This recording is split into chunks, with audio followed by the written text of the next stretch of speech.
South India shopping mall kilo sale అభిమానుల కోరికపై శ్రావణంలో కూడా ఆషాఢం ధరలకి. First of all మీకు happy birthday. Thank you. So 87th year అంటే అసలు ఏం తింటారు, ఏం చేస్తారు? నేను ఏది వచ్చిన అనుకోవట్లేదండి.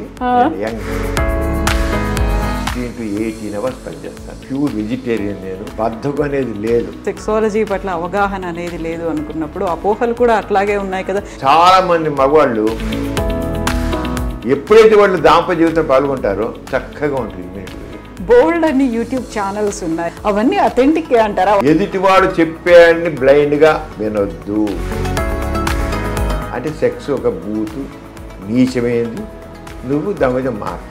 218వ పుస్తకం వీటన్నిటిని మళ్ళీ అడ్రస్ చేస్తూ సరికొత్తగా వస్తుందా? అవునండి, సరికొత్తగా వస్తుంది. Comprehensive companion to sexology for all ages and genders అని పెట్టి రాశాను. సెక్స్లో ఎవరైతే పార్టిసిపేట్ చేస్తారో వాళ్ళకి జీవితం చాలా ఆరోగ్యకరంగా ఉంటుంది. సమరం విధానం అందరూ సెక్స్ సెంటర్ అన్నారు కదా. No, you do all the things. ఇప్పుడు ఆల్ జెండర్స్ అన్నారు, ఇంక్లూడింగ్ LGBTQ కమ్యూనిటీ. అవునండి, లెస్బియన్స్, గే, ట్రాన్స్జెండర్స్ చచ్చిపోతున్నారు, హోమోసెక్షువల్స్ ఉన్నారు. Artificial heart, artificial lung, artificial kidney, artificial liver, artificial pancreas, చివరికి ఆర్టిఫిషియల్ స్కిన్, ఆర్టిఫిషియల్ బ్రెయిన్ కూడా వస్తుంది. పండంటి బిడ్డను మనం తెచ్చుకోవచ్చు. అంతే. ఎక్స్ట్రీమ్ కాంట్రాస్ట్ అనిపించట్లేదా మీకు? ఒక రకమైన కర్మ సిద్ధాంతం మనకు, మత నమ్మికలు, మతాచారాలు. కులం ఒకటి పనికిరాని చెత్తది. కులం కులం కులం, మతం మతం చంపేస్తున్నాయి. నాగారికి మొత్తం 80 మంది. అంతే మేము ఏమంటామంటే కులరహిత మతరహిత వివాహాలు అని. మాకే కులం లేదు, మతం లేదు. నమస్తే, welcome to iDream social spotlight with కవిత.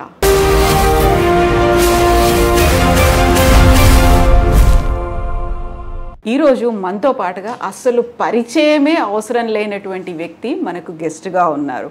దాదాపుగా 6 దశాబ్దాలుగా సమాజంలో ఉన్నటువంటి రుగ్మతలను దూరం చేస్తూ హేతువాదిగా ఆయన ఇప్పటిదాకా సేవలు అందిస్తూనే ఉన్నారు. అట్ ద సేమ్ టైం గత 55 సంవత్సరాలుగా డాక్టర్గా శరీరంలో ఉన్నటువంటి రుగ్మతలు, మానసికంగా ఉన్నటువంటి రుగ్మతలు, వీటన్నిటినీ దూరం చేస్తున్నటువంటి పర్సన్ జూలై 30వ తారీఖున 87వ జన్మదినం జరుపుకోబోతున్నారు డాక్టర్ సమరం గారు. సమరం గారు, నమస్కారం. నమస్తే అండి కవిత గారు.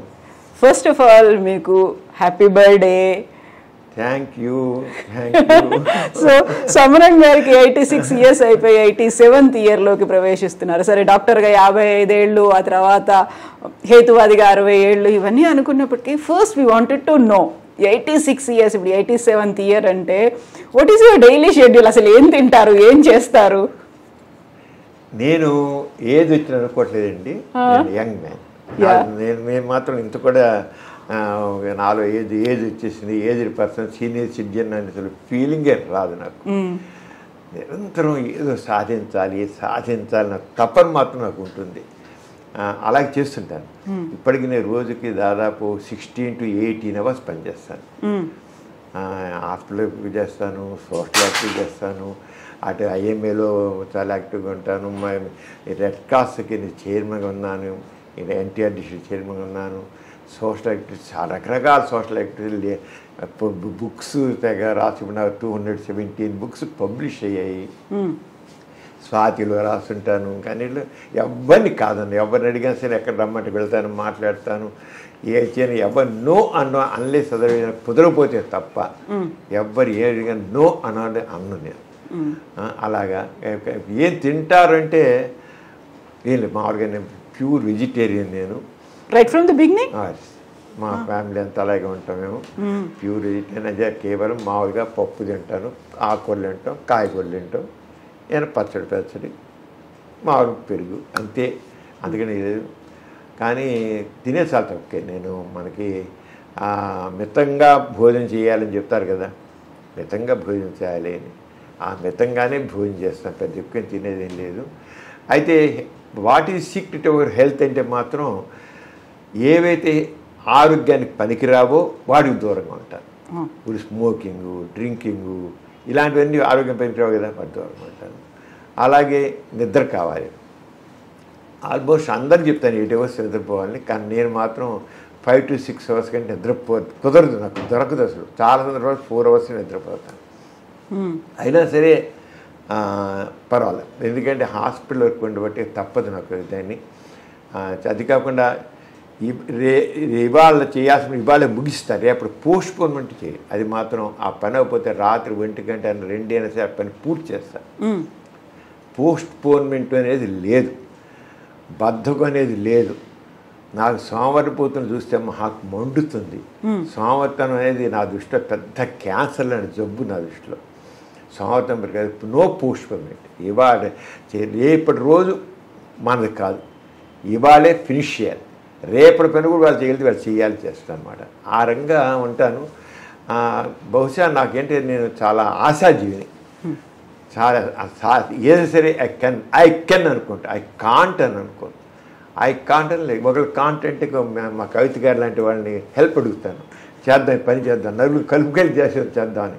ప్రతి వాళ్ళని కలిపి అందుకే మనం సాధించాలంటే ఒక్కడిని కాదు, నలుగురితో కావాలి.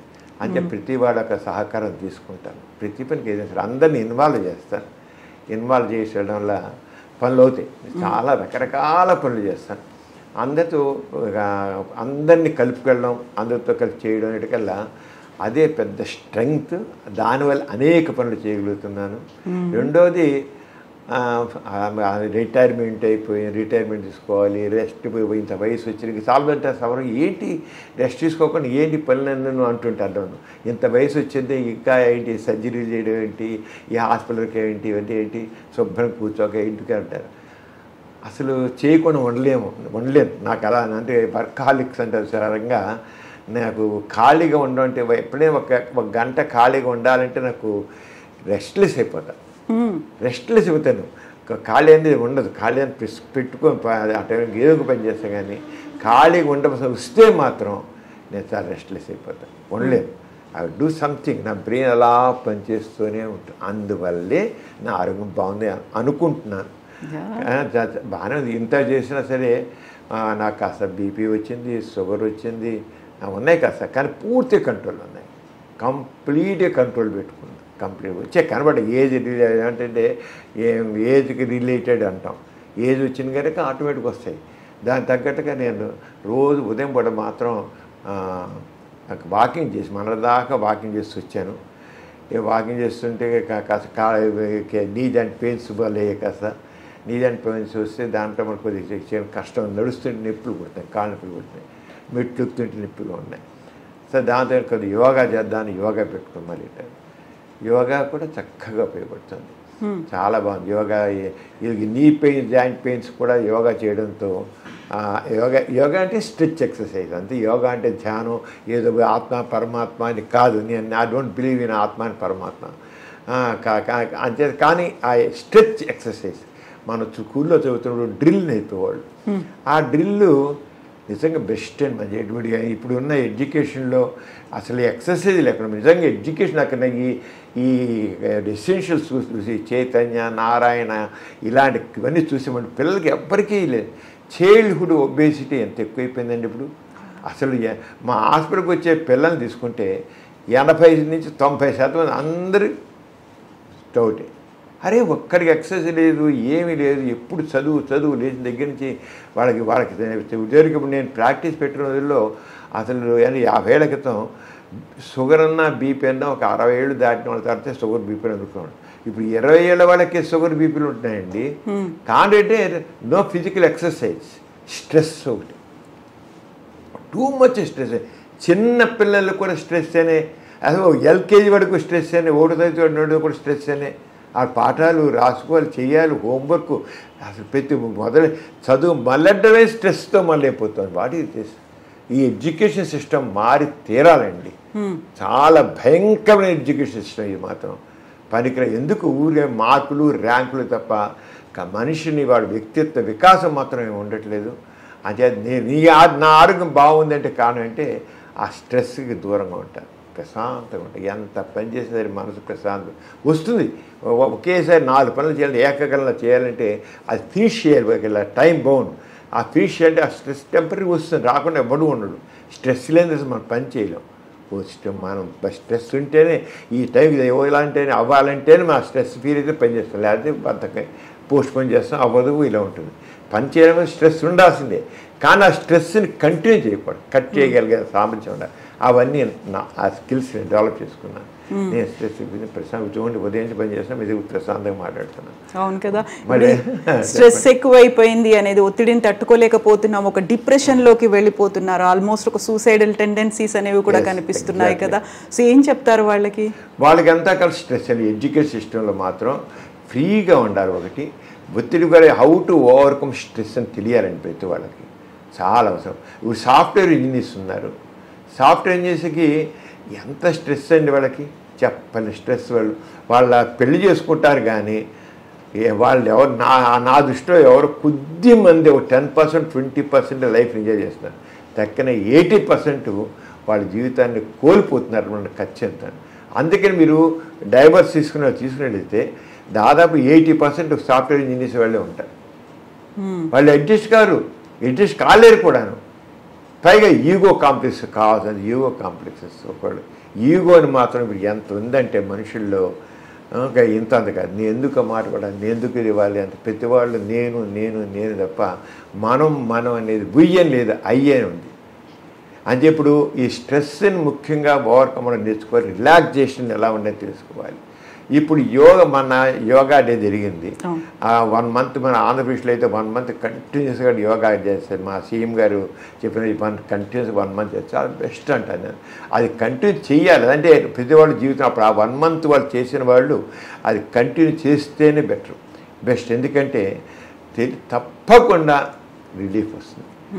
మీకు ఆ మెడిటేషన్ అన్నాక మెడిటేషన్ రిలాక్సేషన్ అంటాను నేను. మెడిటేషన్ అంటే మళ్ళీ ఆత్మ పరమాత్మ కాదు, ఒక మన శ్వాస తీసి వదిలిపెట్టడం అనుకోండి, శ్వాస మీద ధ్యాస అని అలా ఉన్నాయి. శ్వాస మీద ధ్యాస ఒక 10 సార్లు 20 సార్లు డీప్ బ్రీతింగ్స్ వదులుతున్నాం, ఆ శ్వాస తీస్తున్నాం వదులుతున్నాం అని అలా అనుకుంటుంటే అది ఏమిటంటే మనకి డైవర్షన్ ఇతరత్ర భావాలు లేకుండా ఒక్కదానికి ఏకాగ్రత పెంపొందుతుంది, స్ట్రెస్ తగ్గుతుందండి, టెన్షన్ ప్రశాంతంగా ఉంటారు. నాకు మా పేషెంట్స్ వచ్చే డాక్టర్ గారు రాత్రి 9 ఇప్పుడు ఇప్పటికీ మీరు ఎంత కామ్గా కూల్గా ఉన్నారు ఏంటండి అంటారు.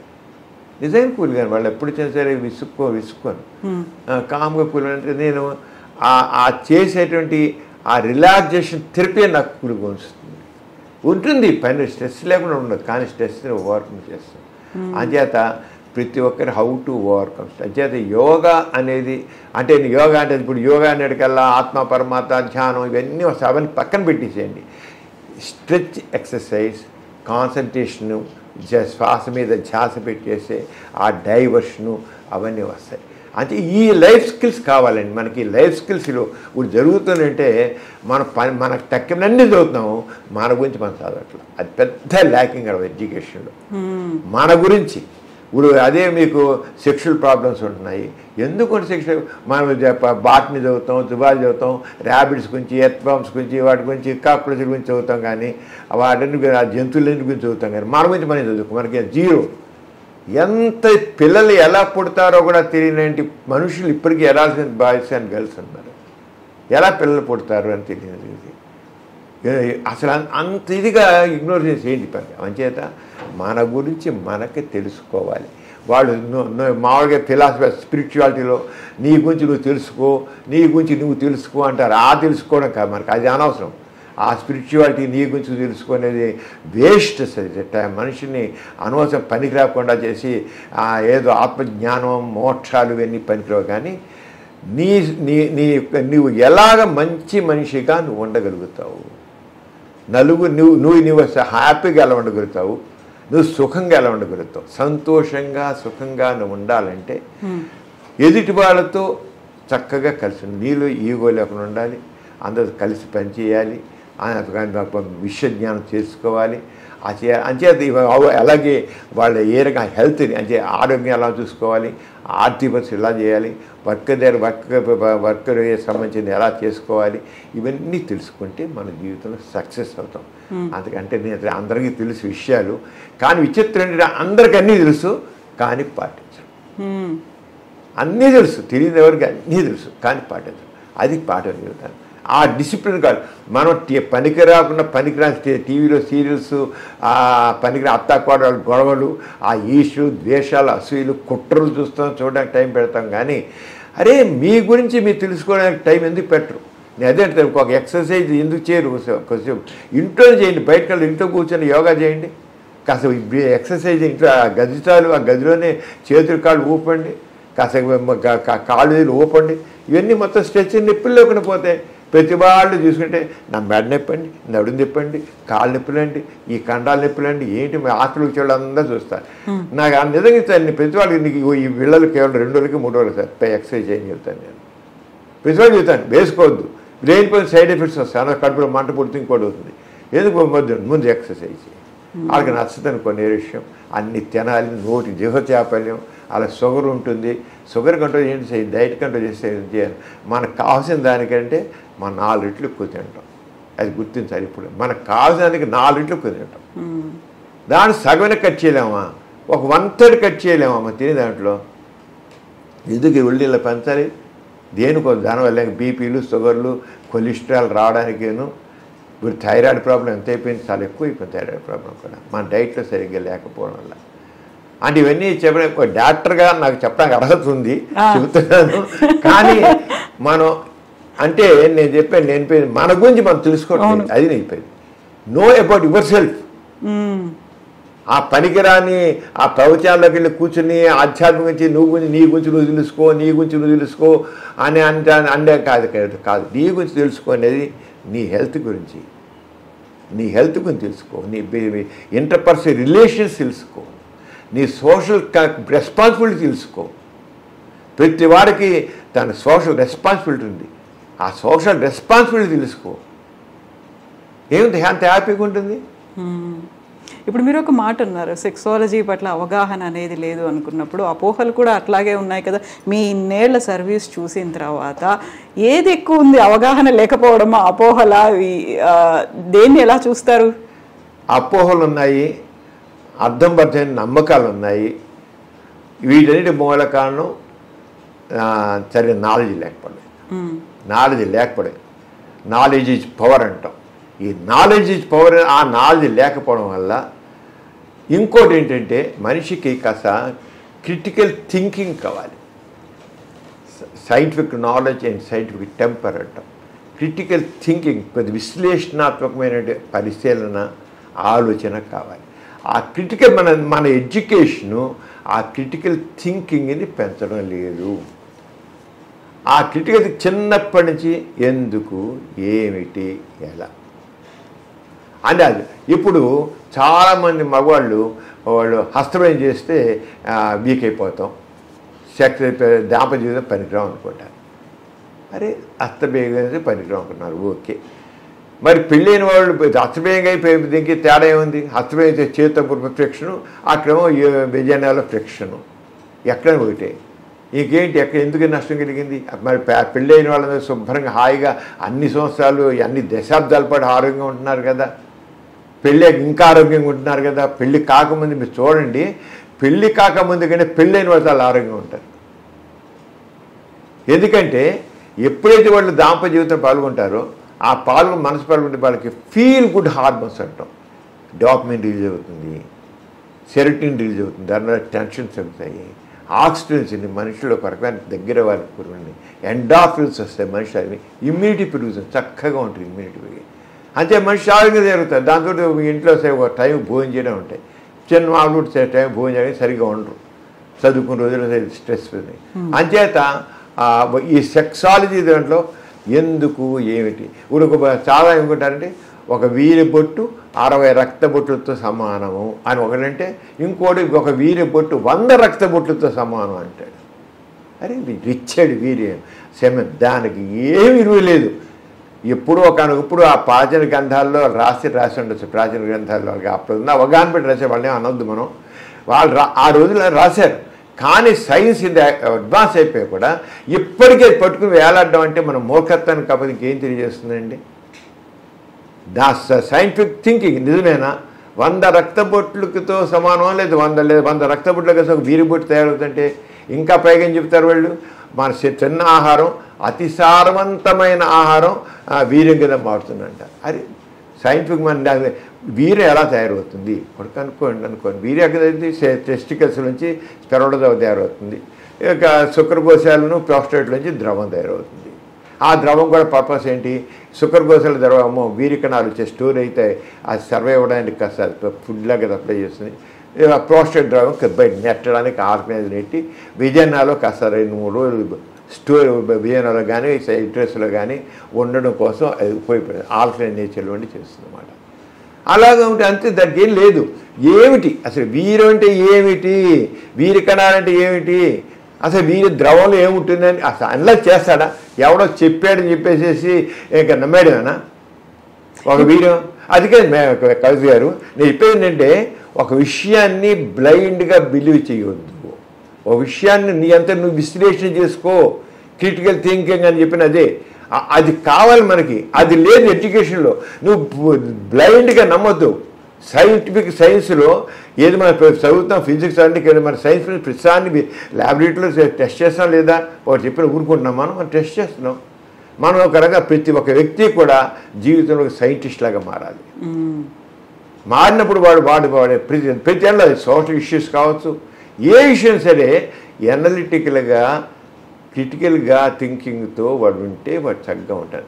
అంచేత సెక్షువల్ ప్రాబ్లమ్స్ విషయంలో తీసుకున్నట్లయితే చాలామంది ఇప్పటికీ హస్తమయం చేస్తే మనిషి పాడైపోతాడు, వీరి నష్టం అయితే మనిషి వీక్ అయిపోతాడు.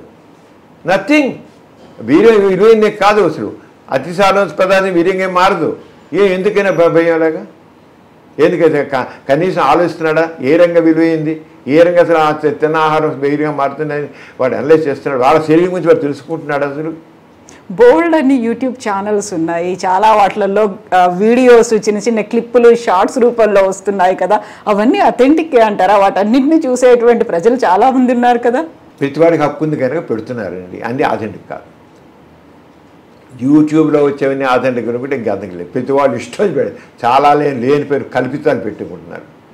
యూట్యూబ్లో పెట్టేవంతా కావాల్సిన అంటే వాడికి కావాల్సిన వ్యూస్, ఆ వ్యూస్ పెట్టి ఎందుకు కూర్చుంటే ఒక యూట్యూబ్ వాడు డబ్బులు ఇస్తాడని దానికోసం ఏదో సెన్సేషన్కి పెట్టడం, ఆ రంగం చేయడం ఉంటుంది. అంత కాదు. నేను అవన్నీ పక్కన పడి యూట్యూబ్లో ఏం పెట్టారో నేను మాట్లాడను.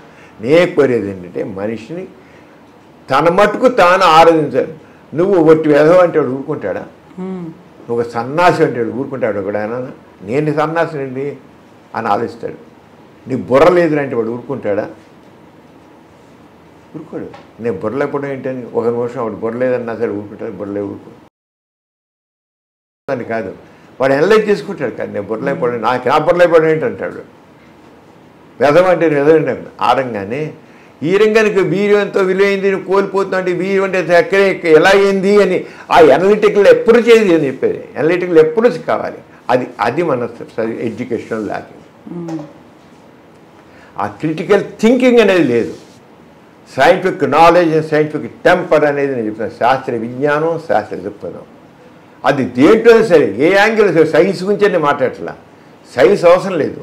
పాలిటిక్స్ గురించి కావచ్చు, సోషల్ సైన్స్ కావచ్చు, ఆర్ట్స్ కావచ్చు, ఏ సరే. ఎదుటివాడు చెప్పాడని బ్లైండ్గా వినొద్దు. నీ మట్టుకు నీకు ఫ్రీ థింకింగ్, వారికి freedom is thought, freedom of speak. మన కాన్స్టిట్యూషన్ ప్రకారం ఫ్రీడమ్ ఆఫ్ ఎక్స్ప్రెషన్ అని ఉంది కదా, ఉంది కదా. ఫ్రీడమ్ ఆఫ్ ఎక్స్ప్రెషన్ ఉంది. ఫ్రీడమ్ ఆరంగానే freedom of thought, freedom of expression. ఆరంగా నువ్వు ఆలోచించు. మన దాన్ని తీసుకొచ్చి ఆలోచన ఎంతవరకు కరెక్టు. నేను చెప్పాల్సిన జనం చెప్పేది అదే చెప్తాను. యూత్ని కనేయండి అని కొన్ని వందల కాలేజీలో మాట్లాడే యూత్ ఇలాగే అప్లై చేస్తాను. మీరు ఆలోచించండి, బ్లైండ్గా నమ్మొద్దు. నేను అలాగనేవ్వండి నాకు వచ్చి ప్రశ్న ఏది సెక్షన్ చాలా కొన్ని వందల కాలేజీలో మాట్లాడిన సెక్షన్ వాడిది చివరికి చెప్తాను. ఒక్కొక్క కాలేజీలో 2 గంటలు 3 గంటలు 4 గంటలు కూడా మాట్లాడిన రోజులు ఉంది. వరుస గంట కంటిన్యూ 4 hours అలాగే వింటారు. వాళ్ళ గురించి వాళ్ళు చెప్తే వెనకేం చేస్తారు? చెప్పేవాళ్ళు లేడు. పనికిరాని చెత్త చెప్పేవాళ్ళు ఉన్నారు కానీ సరిగ్గా నీ ఒక నాలెడ్జ్ సైంటిఫిక్గా చెప్పేవాళ్ళు కాదు. అది ఉన్నారు అంటే ఎక్కువ మంది లేని చెప్పేది. ఆ సైంటిఫిక్ నాలెడ్జ్ని మనం దాన్ని స్ప్రెడ్ చేయాలి మనం. అంచేత ఇప్పుడు చాలామంది ఇప్పుడు ఈ సెక్స్ గురించి అపోహలు మీరు ఎక్కువ ఉన్నాయా ఏమిటి అని అంటే అపోహలు ఎక్కువ ఉన్నాయి. కానంటే మనం ఆలోచించండి కనుక నాలెడ్జ్ చేయాలి. దానికోసమే నేను చదువుకున్న రోజుల్లోనే ఒకసారి మా ప్రొఫెసర్ గారు వచ్చారు ఎంఎంఎల్. ఆయన కొంచెం లేట్గా వచ్చారు క్లాస్కి, బెడ్ సైడ్ క్లినిక్స్ ఉన్నప్పుడు. నేను లేట్గా ఎందుకు వచ్చానో తెలుసా అన్నారు. ఏదో మీకు ఎమర్జెన్సీ కేసు ఏదో ఇచ్చి ఉంటుంది ఎంచేది రాలేదని ఏదో అన్నాం మేము. కాదు, నా దగ్గర ఒక ఐఏఎస్ ఆఫీసర్ వచ్చాడు, వాడికి పెళ్ళి కాబోతుందంట. వాడు ఐఏఎస్ వాడు, ర్యాంక్ హోల్డరు వాడు వచ్చి నాకు పెళ్ళి కాబోతుంది, నేను నాకు హస్తబెంచి బాగా ఎక్కువ చేశాను ఇంతకుముందు, వీర్యం కూడా చాలా మానేశాను, అయినా వీర్యం పోయింది, చాలా వీర్యం పోయింది, నేను ఇప్పుడు పెళ్ళికి పనికొస్తానా రానా అని కనుక్కోవడం వచ్చాను అని అన్నట్ట. ఆ ప్రొఫెసర్ అన్నాడు అని చెప్పి రిచర్డ్ సిమెన్, నా ఇప్పుడుగా వర్డ్ జబ్బుల్లో రిచర్డ్ సిమెన్, వాడు ఐఏఎస్ పాస్ అయ్యాడు, ర్యాంక్ హోల్డర్, తనకి ఆ వీర్యం గురించి అవగాహన లేదు వాడికి. వాడు ఐఏఎస్ఎల్ ర్యాంక్ హోల్డరు, వీర్యం ఏంటి ఏముంది దాంట్లోనూ కనీసం ఆలోచించాడా, ఎందుకు వాడికి ఐఏఎస్ అని ఆయన చేశారు. ఆ రోజు చెప్పి మీరందరూ ఇలాంటివన్నీ జీవితంలో ఇలాంటివి ఎన్నో వస్తాయి, ఇవన్నీ ఎన్లైజ్ చేయండి అని ఆయన చెప్పారు. అది తర్వాత ఇంక చూసింటే ప్రాక్టీస్ చూసింటే ఇక నేను ప్రాక్టీస్ పట్టుకుంటూ చూస్తే కుర్రోడు ఇక్కడ నేను ఉండే లయలో కాదు పిల్లలు సాయంత్రం 4 గంటలు వచ్చేవాడు. వచ్చి కూర్చి నేను కాస్త యూత్తో చాలా క్లోజ్గా ఉంటా. వచ్చి ప్రతివాడు మళ్ళీ ఇంతే, వాడి అంగపగనం చిన్నగా ఉంది, లేకపోతే నాకు అంగం నెగుతుంది, పనికోసం పరిగణ, హస్తమేం చేశాను, వీర్యం పోతుంది, స్వప్న స్కలనాలు, ఇవే ప్రశ్నకు ప్రశ్నలు. ఆడపిల్లలు అంతే, ఆడపిల్ల వాళ్ళు కూడా వాళ్ళకి సంబంధించిన వాళ్ళు అనుమానాలు. అంటే కారణం ఏంటంటే మన ఎడ్యుకేషన్ వచ్చేసి అంటే సెక్స్ ఎడ్యుకేషన్. సెక్స్ అనేది 2 రకాల word, erotic aspect sex, scientific aspects of sex. Erotic అని ఊరికే శృంగార వర్ణనలు రెచ్చగొట్టేవన్నీ ఉంటాయి, వేరే అవన్నీ వేరే. అది సెక్స్. మన దృష్టిలో సెక్స్ అంటే బూత్ వచ్చిన గొడవ. అది వచ్చిన ఇప్పుడు ఇంట్లో మగపిల్లాడు ఏదో మాట్లాడినా నవ్వేసుకుంటారు, నో మీరు అంటారు. ఆడపిల్ల ఏమైనా కాస్త సెక్స్ పుస్తకం చదువుతున్నా లేకపోతే ఇంకోటి సెక్స్ ఊరు మాట జోక్ చేసినా సరే బుద్ధి లేదు, ఆడపిల్ల సెక్స్ మాట్లాడతావా అని మొహం పైలేడు లంపకాయ కుట్టేట్లు మాట్లాడతారు. తల్లే మీకు బుద్ధి ఉందా, సిగ్గుందా నీకు, ఆడపిల్ల ఉండి నువ్వు సెక్స్ మాట్లాడతావా నువ్వు అంటే సెక్స్ ఒక బూతు నీచమైంది, నువ్వు దాని మీద మాట్లాడు. అందుకని ఆడపిల్లలందరూ ఇప్పుడు లేడీస్ పెళ్ళిళ్ళైనా ఎంజాయ్ చేయటం లైఫ్ని, ఫ్రీజిలిటీ రతిలో జడత్వం ఉంటాం. వాడు కేవలం మగవాడు ఎంజాయ్మెంట్ కోసం అని కావన్నారు. మన ఒక ఆమె పుత్తుండసనకు ఏమండి మా స్నేహితురాలు చెప్తుంది చాలా బాగా ఎంజాయ్ చేస్తున్నాను, నాకే లేదు, కానీ నేను చివరికి ఆడదనేది కేవలం మగవాడికి ఎంజాయ్మెంట్ ఇవ్వడం కోసమైనా ఆడదని ఎత్తుండొచ్చింది, మగవాడికి ఎంజాయ్మెంట్ ఇవ్వడం కోసమైనా ఆడదాన్ని బతుకొని అడిగాను. అంటే వాడు మరి ఎందుకని వాడు బ్రాటప్ అంతా మైండ్ సెట్ అంతా అలాగే డెవలప్ అయింది. ఇలాంటివి మనం ఎడ్యుకేట్ అంటే నాలెడ్జ్ ఈజ్ పవర్ అన్న వర్డ్ అది, ఆ ఎడ్యుకేట్ చేస్తేనే అవుతుంది. సెక్స్ గురించి ఎన్నో అయితే పూర్వకాలం కంటే ఇప్పుడు చాలా మార్పు వచ్చింది. నేను ఒక 50 సంవత్సరాలు 1954లో అప్పుడు 1974లో ఈనాడు పేపర్ వైజాగ్లో మొదలైనప్పుడు 74 ఆగస్టు 10 ఇప్పుడు మొదలైంది. ఆగస్టు 13 నుంచి రామోజీరావు గారు నా చేత రాజసమరం అప్పుడు రేడియో స్టేషన్లో విజయవాడ రేడియో స్టేషన్ నుంచి సెక్స్ గురించి కొన్ని అపోహలను టాక్ ఇచ్చాను నేను. ఇస్తే చెప్పలేని లెటర్స్ వచ్చి కొన్ని 1000 ఉత్తరాలు వచ్చే వాళ్ళకి ఎప్పుడు ఏనాడు ఏ టాక్ అని రాలేట. అప్పుడు మదర్ టాక్ అని ఇచ్చారు, వాళ్ళనే ఇచ్చారు సెక్స్ గురించి అప్పుడు. ఎందుకంటే చూసి పేషెంట్లను చూసి నాకు ఎడ్యుకేషన్ లాభలేని రేడియోలో ఇచ్చాను తగ్గలేదు. అప్పుడు రామోజీరావు విని నాకు ఫోన్ చేసి సమరం ఇది నాది ఏనాడు మొదలెడుతున్నాను నేను వేజాగించి, నువ్వు రాయాలి దాంట్లోను సెక్స్ సైన్స్ అని హెడ్డింగ్ పెడుతున్నాను, నువ్వు దాంట్లో రాయన్నారు. నేను పెద్ద నేనేమి దాంట్లో పెద్ద ఎక్స్పర్ట్ ఏం కాదండి, కొద్ది నాలుగు చెప్పి 4 కాదు రాయి, నువ్వు రాయగలవు, చేయి ముందు నీకు నువ్వు చేసిన ఆటోమేటిక్గా నీకే అందరూ తెలిసి నాలెడ్జ్ చదువుతుంది, చేయని పెట్టి నాకు రాయించాను 7 సంవత్సరాల పాటు ఈనాడు పేపర్లు వరుసగా రాశాను. చెప్పలేంత రెస్పాన్స్. చాలా స్వాతి పేపరు, స్వాతి వీక్లు ఇప్పటికి వస్తుంది, 40 ఏళ్ళకి స్వాతిలో వస్తుంది వరుసగా. ఇవన్నీ ఏంటంటే ఎందుకు ఇంత అంటే ఇప్పుడు స్వాతి బలరామరెడ్డి సమరం స్వాతి పేపర్ ఉన్నంతకాలం రాస్తూనే ఉంటాం అంతే, ఆపే పని లేదు, రాస్తూ ఉండాల్సిందే అంట. ఎందుకని ఈ నాలెడ్జ్ అంటే కొంతమంది డేర్ చేయట్లేదు, డేర్ చేయాలి. నాలెడ్జ్ మనకి ఎందుకంటే మనకి ఏది కావాలో అది మనం పొందట్లేదు. అంచేత కవిత గారు అంచేత దీన్ని బూత్గా కాకుండా లైఫ్ ఫిలాసఫీగా తీసుకోవాలి, సెక్స్ ఎడ్యుకేషన్ లైఫ్ ఫిలాసఫీ తీసుకోవాలి. తీసుకుంటే దాని ద్వారా మనం చాలా అంటే సెక్స్ గురించే తెలుసుకోని కానీ నేను చెప్పాను సమాజం గురించి అంత అవగాహన చేసుకొని చెబుతున్నాను, సామాజిక సమస్యల గురించి చేసుకొని చెబుతున్నాను. అంటే జీవితానికి సంబంధించిన ఒక విషయం నాకు మాత్రం ఇది వన్ ఆఫ్ ది చాలా ఇంపార్టెంట్ ఆస్పెక్ట్ కనుక ఇంపార్టెంట్ ఆస్పెక్ట్ని తెలుసుకోవాలని అది దాని మీద చాలా పుస్తకాలు రాశాను, రాస్తాను కానీ రేపు ఇంగ్లీష్లో కూడా పుస్తకం 218వ పుస్తకం వీటన్నిటినీ మళ్ళీ అడ్రస్ చేస్తూ సరికొత్తగా వస్తుందా? అవునండి, సరికొత్తగా వస్తుంది. నిజంగాను తెలుగులో రాసిన అన్నింటికంటే కూడా వస్తుంది. నాకు మాత్రం సంపూర్ణంగా నేను 280 పేర్లతో ఇంత పుస్తకం. అది చాలా క్లుప్తంగానే, అన్ని క్లుప్తంగానే, ఏ డౌట్ అంటే ఆ డౌట్ అండి ఇంగ్లీష్లో రాశాను. ఇది మాత్రం comprehensive companion to sexology for all ages and genders అని పెట్టి రాశాను. మనతో పాటు ఉండేది అది సెక్సాలజీ, మనతో ఉండాల్సింది. Comprehensive companion to sexology for all ages, అది పుట్టి చిన్న పిల్లల నుంచి పెద్దవాళ్ళ వరకు. మన ముసలివాళ్ళకి ఎందుకు రా అని అంటాం, అరే పెద్దవాళ్ళకి కూడా ఉంటుంది సార్. ఇప్పుడు 56 ఏళ్ళు వస్తే కాకపోతే 60, 70 ఏళ్ళు వచ్చాయి, 80 ఏళ్ళు వచ్చినా సరే సెక్స్ ఉంటుంది. వాళ్ళు ఎంజాయ్ చేస్తే మంచిది వాళ్ళకి యాక్చువల్గా. అంతే పని దూరంగా ఉండడానికి కాదు, దూరంగా ఉండాల్సిన పని లేదు, ఉండకూడదు కూడా. సెక్స్లో ఎవరైతే పార్టిసిపేట్ చేస్తారో వాళ్ళకి జీవితం చాలా ఆరోగ్యకరంగా ఉంటుంది, వాళ్ళ లైఫ్ హెల్దీగా ఉంటుంది, యాక్టివ్గా ఉంటారు, డైనమిక్గా ఉంటారు, ఎనర్జెటిక్గా ఉంటారు. అంచేత సెక్స్ అయితే అందరూ చాలా ఉండడానికి అని చెప్పి అది లైఫ్లో ఏదైతే ముఖ్యమైందో దాన్ని నెగ్లెక్ట్ చేయమని చెబుతున్నాను. అదే లైఫ్ అదే చేయమని పెట్టుకుని నేను చెప్పట్లేదు, అది మరి చెప్తున్నాను. అదే సమరం దాన్ని చేయండి, అందరూ సెక్స్ చేయండి అంటున్నారు కదా. No, you do all the things. But ఏదైతే పనికిరాదు అబెండెంట్ అని అంటున్నారో అది కాదు.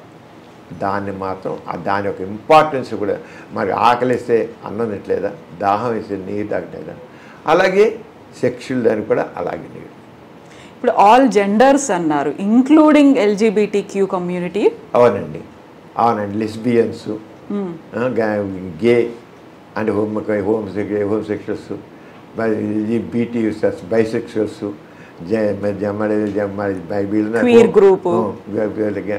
మొత్తం ట్రాన్స్జెండర్స్, వీళ్ళందరూ ఇంకా ఏసెక్షువల్స్ ఉన్నారు.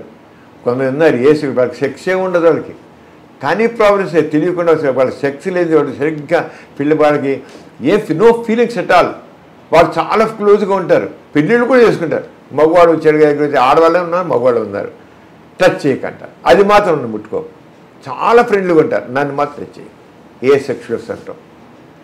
చాలా కొద్దిమంది ఉంటారు, ఎక్కువ మంది లేరు కానీ ఉన్నారు. ట్రాన్స్జెండర్స్ ఉన్నారు, హోమోసెక్షువల్స్ ఉన్నారు. ట్రాన్స్జెండర్స్ చచ్చిపోతున్నారు, హోమోసెక్షువల్స్ ఉన్నారు. ఇవైతే మన ఇండియన్ కాన్స్టిట్యూషన్ ప్రకారంగా అయితే కొద్దిగా వాళ్ళందరికీ మన చట్ట ప్రకారం వీళ్ళకి కొద్దిగా రైట్స్ వచ్చాయి, తప్పలేదు. మనకు అన్నీ జెనెటిక్గా వచ్చే డిఫెక్ట్స్, జెనెటిక్ వచ్చి యాక్సెప్ట్ చేయాలి. అదే చెప్తారు. మనకు కొంత ట్రాన్స్జెండర్స్ ఉంటారు, వాళ్ళు కలవలేరు, వాళ్ళు హిజ్రాస్ లాగా మారిపోవాలని అనుకుంటారు. ఏంటండి మా ఇంట్లో లేదు, వంట లేదు, ఎట్లా అని అంటే వాళ్ళు చెప్పమంటారు, మాకేం తెలుసండి, మాకు ఇలా పుట్టాడు, మేము ఇప్పుడు అమ్మాయిలాగా అవుతాను. అవనండి మేము తీసుకుంటాం, మాకు కడుపున పుట్టిన బిడ్డే కదా, వీళ్ళు యాక్సెప్ట్ చెప్పండి సమాజానికి కదా. ఎవ్వడికి అది దమ్ము లేదు. వాళ్ళని చేత పోయి రోడ్డు కడుక్కుంటూ ఒక గ్రూప్గా ఉంటున్నారు. అది బొంబాయి వెళ్ళిపోతున్నారు, అయితే కలకట్టా వెళ్ళిపోతున్నారు, ఢిల్లీ వెళ్ళిపోతున్నారు.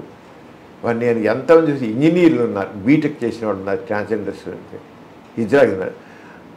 ఒకరైతే లెక్చరర్స్గా ఉన్నవాళ్ళు చూస్తున్నారు. లెక్చరర్గా చేసి ఒక యూనివర్సిటీలో లెక్చరర్గా ఉన్నవాళ్ళు కూడా మానేసి వెళ్ళిపోయి బొంబాయిలో ట్రాన్స్జెండర్స్ గ్రూప్ వెళ్ళిపోయారు. చదువుకున్న వాళ్ళు, మెడిసిన్ చేస్తున్న వాళ్ళకి కూడా ట్రాన్స్జెండర్స్ వాళ్ళు చూశాను నేను. అది వచ్చి మాట్లాడతారు వీళ్ళు. ఎంతమంది రకరకాల ఎంఏ చేసి ఎంఎస్సి పోస్ట్ గ్రాడ్యుయేషన్ చేసి అలా చేసి జాబ్ చేస్తున్న వాళ్ళు ట్రాన్స్జెండర్స్ ఫీలింగ్స్ చచ్చిపోతున్నారు. వాళ్ళు సూసైడ్ చేసుకోవాలి, ఇంకేం లేదు నేను సూసైడ్ చేసుకుంటాను. కొన్ని సూసైడ్స్ అలాంటివి సొసైటీ యాక్సెప్ట్ చేయలేదు. కానీ మీరు ఎప్పుడైతే మనకి చట్టం కూడా ఇచ్చింది దాని ప్రకారం కొంతమందికి చాలా ధైర్యంగా మాట్లాడుతున్నారు. మేము హోమోసెక్షువల్స్ని, మేము ట్రాన్స్జెండర్స్ని, మేము గే ఇలా చెప్పేసుకున్నారు వాళ్ళు. అలా ఉంటేనే అలా రావాలి. వీళ్ళు చేసే తప్పు కాదండి అది.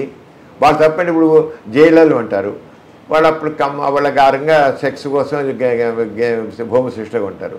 షిప్స్ మీద 6 నెలల పాటు ఉంటారు, అక్కడ అవుతారు. మళ్ళీ మామూలుగా అయిపోతారు. వాళ్ళందరూ బైసెక్షువల్గా ఉంటారు, ఇటు ఉంటారు అటు ఉంటారు. వాళ్ళు సైన్యంలో ఉంటారు, వాళ్ళు కూడా చాలామంది ఉన్నారు. సైన్యంలో ఎంతమంది హోమోసెక్షువల్స్ అంటారు. వాళ్ళు నీడ్ ప్రకారంగా అవుతున్నారు, సెక్స్ నీడ్ కింద అవుతున్నారు. నిజంగా కాదు, కానీ నిజంగా ఉన్నవాళ్ళు ఉన్నారు. వాళ్ళకి మాత్రం మనం తప్పకుండా ఆలోచించాలి, ఎందుకని తెలుసుకోవాలి. అదంతా జెనెటిక్ డిఫెక్ట్ మనం ఇంక జెనెటిక్ ఇంజనీరింగ్ వచ్చాక డెవలప్ అవుతుంది. జెనెటిక్ ఇంజనీరింగ్ డెవలప్ కాకపోతే అవుతుంది. అప్పుడు ఏ హార్మోన్ ఏది జీన్ దానికి కారణం తెలిస్తే ఆ జీన్ తీసేయడం లేకపోతే ఇంకొకరిగా చేయడం జీన్ తీసే స్థితి కూడా రావచ్చు. జీన్ తీసి ఆ ఫీలింగ్స్ పోతాయి. ఇంకా జెనెటిక్ ఇంజనీరింగ్ అడ్వాన్స్ అయిపోయాక కావాలంటే జీన్ తీయించేసుకునే పరిస్థితి రావచ్చు. ఈ మధ్యన వెరీ రీసెంట్గా డిస్లెక్సియాకి చేసినట్టున్నారు కదా. అంచేత ఆ జీన్స్ ప్రకారం దొరుకుతాయి కనుక జీన్ తీసుకుని చాలా మనకి జైల్లో ఇరుక్కున్న వేల జీన్స్ ఉన్నాయి. మనకు తెలిసిన కొద్దిపాటి గురించే తెలుసుకోవాల్సిన చాలా ఉన్నాయి. ఏ జీన్ ఎందుకు ఎలా పనిచేసి తెలిసి దాన్ని బట్టి మనం చేసుకోవచ్చు అన్నమాట. అంచేత సైన్స్ చాలా డెవలప్ అవుతుంది, అడ్వాన్స్ అయిపోతుంది సైన్స్. అందులో జెనెటిక్ ఇంజనీరింగ్ అసలు ఏం చెప్పలేరు. 4 రోజులు అయ్యాక ఆర్టిఫిషియల్ ఊంబ్ వస్తుంది. ఇప్పుడు జపాన్లోను అక్కడ 2-3-4 కంట్రీల్లో ఆర్టిఫిషియల్ ఊంబ్ చేస్తున్నారు. తల్లి ఇక తన దాని గర్భంలో బిడ్డని మోయిన అవసరం లేదు. ఎవరైనా ఎంప్లాయీ ఉంది ఖాళీ పిల్లలకి ఒక బిడ్డతో ఎందుకు ఆపుకుంటున్నారు చాలామంది. వాళ్ళు దే కాంట్ ఎఫర్డ్, టైం పెట్టలేరు వాళ్ళు పిల్లలు పెంపకానికి. దానికి ఏం చేస్తారు, ఇప్పుడు ఏం చేస్తారంటే ఆర్టిఫిషియల్ ఏం చేస్తారు. ఇప్పుడు ఆల్రెడీ ఐవీఎఫ్ మేము చూస్తున్నాం. మగవాడి ఒక బీరికణం ఆడవాళ్ళకి ఎగ్గు తీసుకుని కలిపేసి బయటే పెంచి చివరికి యుట్రస్లు పెడుతున్నారు. అదే రేపు ఏం చేయబోతున్నారంటే ఇప్పుడు ఆర్టిఫిషియల్లో బయటే చేసి టెస్ట్ ట్యూబ్ బేబులను పెంచి తర్వాత ఆర్టిఫిషియల్ రూమ్లో పెట్టి ఇప్పుడు దానికి చాలా ఆర్టిఫిషియల్ రూమ్ చాలా డిజైన్ రకరకాల డిజైన్స్. మేము ఇప్పుడు ఇక అడ్వాన్స్డ్ హెల్త్ సైన్స్ ఇంగ్లీష్లో పెట్టాను నేను అక్కడ మా దగ్గర. దాంట్లో ఈ ఆర్టిఫిషియల్ రూమ్ అంటే ఎలా పనిచేస్తుంది ఏంటి, దానికి ఏ రకంగా బ్లడ్ ఎలా సప్లై, ఆక్సిజన్ ఎలా సప్లై, యామినేట్ ఫ్లూయిడ్ ఎలా సప్లై, వేస్ట్ పార్ట్స్ ఎలా చేస్తుంది, బ్లడ్ ఎందుకు ఆ రకంగా పెట్టాను చెప్పడానికి బట్టి నేను తెలియాలి. ఎటువంటి కొంతకాలం పోయాక మాకు ఏదైనా కావాలి బజార్లో వస్తువులు కొనుక్కలుగా artificial heart, artificial lung, artificial kidney, artificial liver, artificial pancreas, చివరికి ఆర్టిఫిషియల్ స్కిన్, ఆర్టిఫిషియల్ బ్రెయిన్ కూడా వస్తుంది. ఇప్పటికే బ్రెయిన్లో చిప్స్ పెట్టాలని ఒకటి వస్తుంది. కొన్ని డెమన్షియా లాగా వచ్చేస్తున్నారు, బ్రెయిన్ పనిచేయడం మానేస్తే చిప్స్ పెట్టి బ్రెయిన్ యాక్టివేట్ చేయాలని, చిప్స్ లాగా చేయాలని ఆల్రెడీ ఆ ప్రయోగాలు జరుగుతున్నాయి. అది సక్సెస్ అయిపోతుంది, చిప్స్ సక్సెస్ అవుతుంది. కొంత అలాగే రకరకాల డిసీజ్ కూడా పెట్టాలని బ్రెయిన్లో పెట్టాలి. చిప్స్ పెట్టి ఆ బ్రెయిన్ యొక్క యాక్టివిటీని కంట్రోల్ చేయడం. ఇప్పుడు మందుల ద్వారా కంట్రోల్ చేస్తున్నాం, ఆ చిప్ పెట్టి కంట్రోల్ చేయడం. అది వచ్చేది ఇప్పుడు ఆలోచనగా బ్రెయిన్ కూడా ఏముంది, ఆర్టిఫిషియల్ బ్రెయిన్ ఇవన్నీ డిజైన్ చేశారండి. ఇప్పుడు డిజైనర్ బేబీస్ కూడా రాబోతున్నారు. అలాగే ఇప్పుడు ఆర్టిఫిషియల్ ఊంబులో మనం ఒక ఏ రంగు కావాలంటే రంగు జెనెటిక్ ఇంజనీరింగ్ ద్వారా మాకు పెద్ద తెల్లగా చక్కగా పుట్టాలి, ఎర్రగా పుట్టాలి, దెబ్బ పండ్లా పుట్టాలి అంటే ఆరే కలరు, కళ్ళు ఇలా ఉండాలి, ఒళ్ళు ఇలా ఉండాలి, మొహం ఛాయ్ ఇలా ఉండాలంటే ఆ రంగానే జెనెటిక్ ఇంజనీరింగ్ ద్వారా మార్పు చేసే పరిస్థితి ఉంది. అది ఆర్టిఫిషియల్ ఊంబ్ ద్వారా జరుగుతుంది. అది ఎంతో కాలం లేదు. ఆ మధ్య మరి ఒక వీడియో వచ్చింది జపాన్లో, ఆల్రెడీ ఓ బేబీ పుట్టిందని పెట్టారు. అది ఎంతవరకు ఒక ఎందుకు ఎవరు కన్ఫర్మ్ చేయలేదు అది. కానీ సోషల్ మీడియాలో అన్ని వచ్చేసరికి అది కూడా వచ్చేసింది. జపాన్లో బేబీ పుట్టిందని చెప్పేసి పెద్ద గొప్పగా పెట్టేశారు దీంట్లో దీంట్లో సోషల్ మీడియాలో పెట్టారు. అది ఇంకా కన్ఫర్మ్ కాలేదు, సైంటిఫిక్గా కన్ఫర్మ్ కాలేదు. కానీ ఆ బేబీ ఎలా పెరిగింది, ఏమిటి, ఎలా డెలివరీ ఎలా చేశారు, బేబీ తీసి ఇది చేసినట్టుగా చెప్పి పెట్టారు. అది వస్తుంది, అది తప్పకుండా వస్తుంది. అది ఏం కాదు, డిఫరెంట్గా. ఇంకా మన వీరికణం ఆ ఎగ్ కలిపేసి పెట్టేసి మనం వెళ్ళిపోయి మధ్య 9 నెలలు పోయాక మన బేబీని మనకి ఇచ్చేస్తారు, తెచ్చేసుకోవచ్చు. పండంటి బిడ్డను మనం తెచ్చుకోవచ్చు అంతే. ఇప్పుడు మనం ఇంత అడ్వాన్స్ టెక్నాలజీ గురించి మాట్లాడుకుంటున్నాం, ఆర్టిఫిషియల్ బ్రెయిన్, వీటన్నిటి గురించి మాట్లాడుకుంటుంటే 55-60 ఏళ్ళుగా మీరు దేనికోసమైతే అవేర్నెస్ కోసం ఇంకా చేస్తున్నారో దాని గురించి ఇంకా ఇంకా ఇంకా చెప్పాల్సి వస్తుంది. మీరు ప్రతిసారి కాలేజీలోకి వెళ్ళి లెక్చర్స్ ఇన్ని ఇవ్వాల్సి వస్తుంది, ఇన్ని అవేర్నెస్ వీడియోలు చేయాల్సి వస్తుంది. ఒక ఐరనీ లేకపోతే ఒక ఎక్స్ట్రీమ్ కాంట్రాస్ట్ అనిపించట్లేదా మీకు? అవును కవిత గారు. ఇప్పుడు ఏంటంటే మనకి ఆ తగిన ఆలోచన మన ఇండియాలో ఏంటి అయిపోయిందంటేనండి, మన భారతదేశం ముఖ్యంగా ఒక రకమైన కర్మ సిద్ధాంతం మనకుంది. మన కర్మ సిద్ధాంతం, దాంతో ఏమో లేదా దైవభావం ఇవన్నీ ఉండేవి కదా. మనిషిని ఒక రకమైన ఆ స్వేచ్ఛగా ఆలోచించడం లేకుండా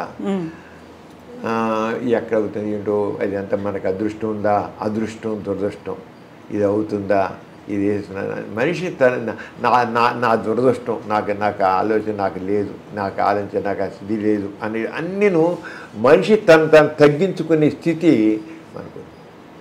man is supreme, man is master అన్న పద్ధతి ఫ్రీ విల్ ఎప్పుడైతే ఉంటుందో మనిషి ఆలోచన పెడతాడు. మన ఆస్తిక జాలం వల్ల మనిషిలో ఆ ఫ్రీ విల్ అనేది లేకుండా పోతుంది. ఫ్రీగా ఆలోచించలేకపోతే చెప్పాను ఫ్రీ థాట్ అని, ఫ్రీ ఎక్స్ప్రెషన్ అని, అది లేకపోయడం కల్లా మనది అట్లా అంతే. దానివల్ల అందుకని మనం ఏం చేయాలంటే మనుషుల్లో ఆలోచించండి, స్వేచ్ఛగా ఆలోచించండి. ఎవరో చెప్పారు, ఈ గ్రంథాల్లో చెప్పారు, ఆ గ్రంథాలు, ఆ మత గ్రంథాల్లో చెప్పారు. ఇప్పుడు మతం అనేది మనిషిని చెప్పకుండా చేస్తుంది.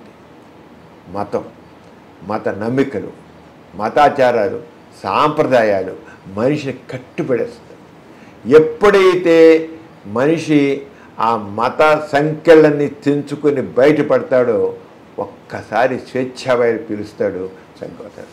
కానీ మన సమాజంలో ఆ మత సంఖ్యలలో బంధించిపోయి, అర్థం పడుతున్న సాంప్రదాయమైన సంఖ్యలలో బంధింపడిపోయి మనిషి బందీ అయిపోయి ఉన్నాడు. అందువల్ల మనం అవ్వట్లేదు. అందుకని చెప్పాల్సి వస్తుంది.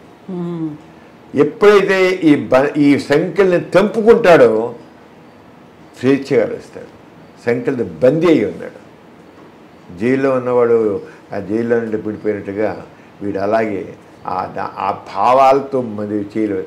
చాలామందికి ఏదో మాట్లాడి చెప్పాలి, కానీ యాక్చువల్గా చెప్పరా ఏమో అమ్మా నాన్న ఏమంటారో, మన బంధువులు ఏమంటారో, మన సమాజం ఏముంటుందో, మన కులం వాళ్ళు ఏమంటారో. ఈ కులం ఒకటి పనికిరాని చెత్తది. కులం మతం ఈ కులం మతం అనేది మనుషుల్ని అసలు ఎందుకు పనికిరావడం, మనుషులోని విషాదపు దాన్ని చంపేస్తున్నాయి. ఈ కులతత్వం మతత్వం బయటపడి దాంతో రాజకీయ పార్టీలో ఓట్ల కోసమని ఇప్పుడు చూడండి, జనగణన అనేది చేస్తున్నారు కదా. కుల ప్రకారంగా జనగణన చేయాలని, జనాభా సేకరణ అనేది కులం ప్రకారంగా జనగణన. ఇంకా కులం అనేది ఇంకా ఎక్కువ అవుతుంది. ఈ ఓట్లు అడిగేటప్పుడు మన కులం వాళ్ళు ఎంత పొందారు లెక్క కట్టుకో, ఈ కట్టుకున్నారు, ఈ నియోజకవర్గంలో ఎంత పొందారు కాక ఈ క్యాండిడేట్ పెడతాం, ఈ కులం అని పెడదాం. అంత మన కులం వాళ్ళది ఒకటి ఉండాలి, మన కులవాన్ని ఎన్నుకోవాలి. అరే ఇప్పుడు వస్తుంది సమాజం, ఎప్పుడు వస్తుందండి ఇలాంటి భావాలు ఉంటే? ఇప్పుడు మనిషికి అవకాశాలు అంటే ఆర్థికంగా ఉన్న తీసుకోండి, ఆర్థికంగా మెరుగుపడతానని తీసుకోవాలి, కానీ కులం ప్రకారం కాదు. వెనక కొంతమంది కులాలు కావాలి, కులాల వాళ్ళకి అవకాశం లేదని చెప్పి ఇంకా కులాలను తీసుకొని ఈ ఫలానా వాళ్ళు తక్కువ వీళ్ళు తక్కువ అని చెప్పి ఆ కులాల ప్రకారంగా కాదు. ఆర్థికంగా వెనకబడ్డ వాళ్ళు అది అగ్ర కులస్తులు అంటే కింద కులస్తులు ఉన్నారు, వాళ్ళకి అవకాశాలు కలిగించండి. మన సంవత్సరం మీరు రష్యా కానీ చైనా కానీ ఇంకో దేశాలు కానీ ఇంకో తక్కిన దేశాలు ఏ దేశాలతో అడ్వాన్స్ అయ్యాయో చాలా దేశాలు కొన్ని దేశాలు మనకంటే తర్వాత స్వాతంత్రం వచ్చాయి, కానీ వాళ్ళు చాలా అడ్వాన్స్ అయిపోయారు. వాళ్ళు మనకంటే అన్ని రకాలుగా అడ్వాన్స్ అయ్యారు. మనం ఎందుకు అవ్వలేదంటే మనకి కులం మతం అనే దాంట్లో ఉంది. మనం వాళ్ళు ఏం చేశారంటే ఆర్థికంగా అవకాశాలు ఇచ్చారు.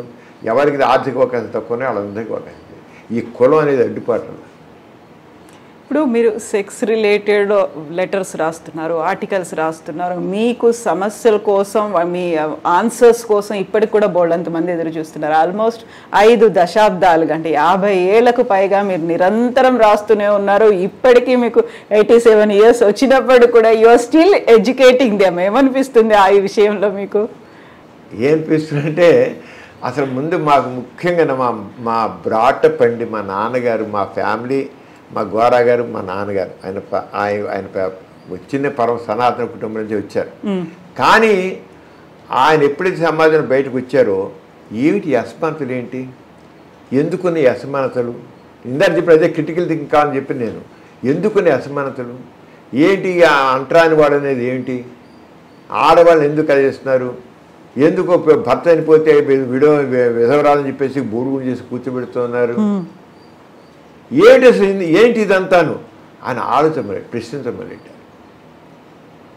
ఆయన ఆ ప్రశ్నించడంతో ఆయన చివరికి అంత సనాతన కుటుంబంలో వచ్చిన ఆయన కూడా నాస్తికుడిగా మారాడు. నాస్తికుడు నో, ఇవన్నీ తప్పు అంటే మా దైవ కేంద్రమైన ఆస్తికత్వం మనిషిని బందీ చేస్తుంది. వాడు ఫ్రీగా నాస్తిక హ్యూమన్ సెంటర్డ్ ఫిలాసఫీ కాదు మనకి అని చెప్పి నాస్తికత్వం తీసుకుని ఆ రంగా నాన్నగారు డెవలప్ చేసి అదే భావజాలం అందరికి మా నాన్నగారి మా మొత్తం మా నాన్నగారు 9 పిల్లలు, మేము మా తమ్మండు, మేము అలాగే ఉన్నాం. అందరం మనవులు మునిమన, మా నాన్నగారికి మొత్తం 80 మంది మనవలు మునిమనలు ఉన్నారు. అందరికీ ఇదే రంగా మా మ్యారేజ్ అన్నీ కూడా రకరకాల అందరూ అన్ని కులాల్లో అన్ని మతాల్లో అంటే మేము ఏమంటామంటే కులరహిత మతరహిత వివాహాలు అంటాం. మాకేం కులం లేదు, మతం లేదు, వీఆర్ హ్యూమన్స్, దట్స్ ఆల్. ప్రతి వ్యక్తి కూడా ఫ్రీగా ఆలోచించాలి, సంఘదృష్టి ఉండాలి, వ్యక్తిత్వంతో ఉండాలి, వ్యక్తి గౌరవం ఇవ్వాలి. నాకే గౌరవం కావాలనుకుంటున్నాను, మీకు అదే గౌరవం కావాలి. నాకే కదా గౌరవం, మీకు కూడా సేమ్ గౌరవం కావాలి, సేమ్ రెస్పెక్ట్ మీకు కూడా కావాలి. ఆ రంగ భావజాలంతో మీ అందరం ఎదిగం చేత ఇప్పటికీ అలాంటివి ఉంది. అలా ఇంకా వస్తుంది. రాబోయే యుగం నాస్తికత్వం అంటే మానవత్వానికి విలువ ఇచ్చేది, మానవవాదానికి విలువ ఇచ్చేది. అంతే, అది వస్తే అవ్వదు.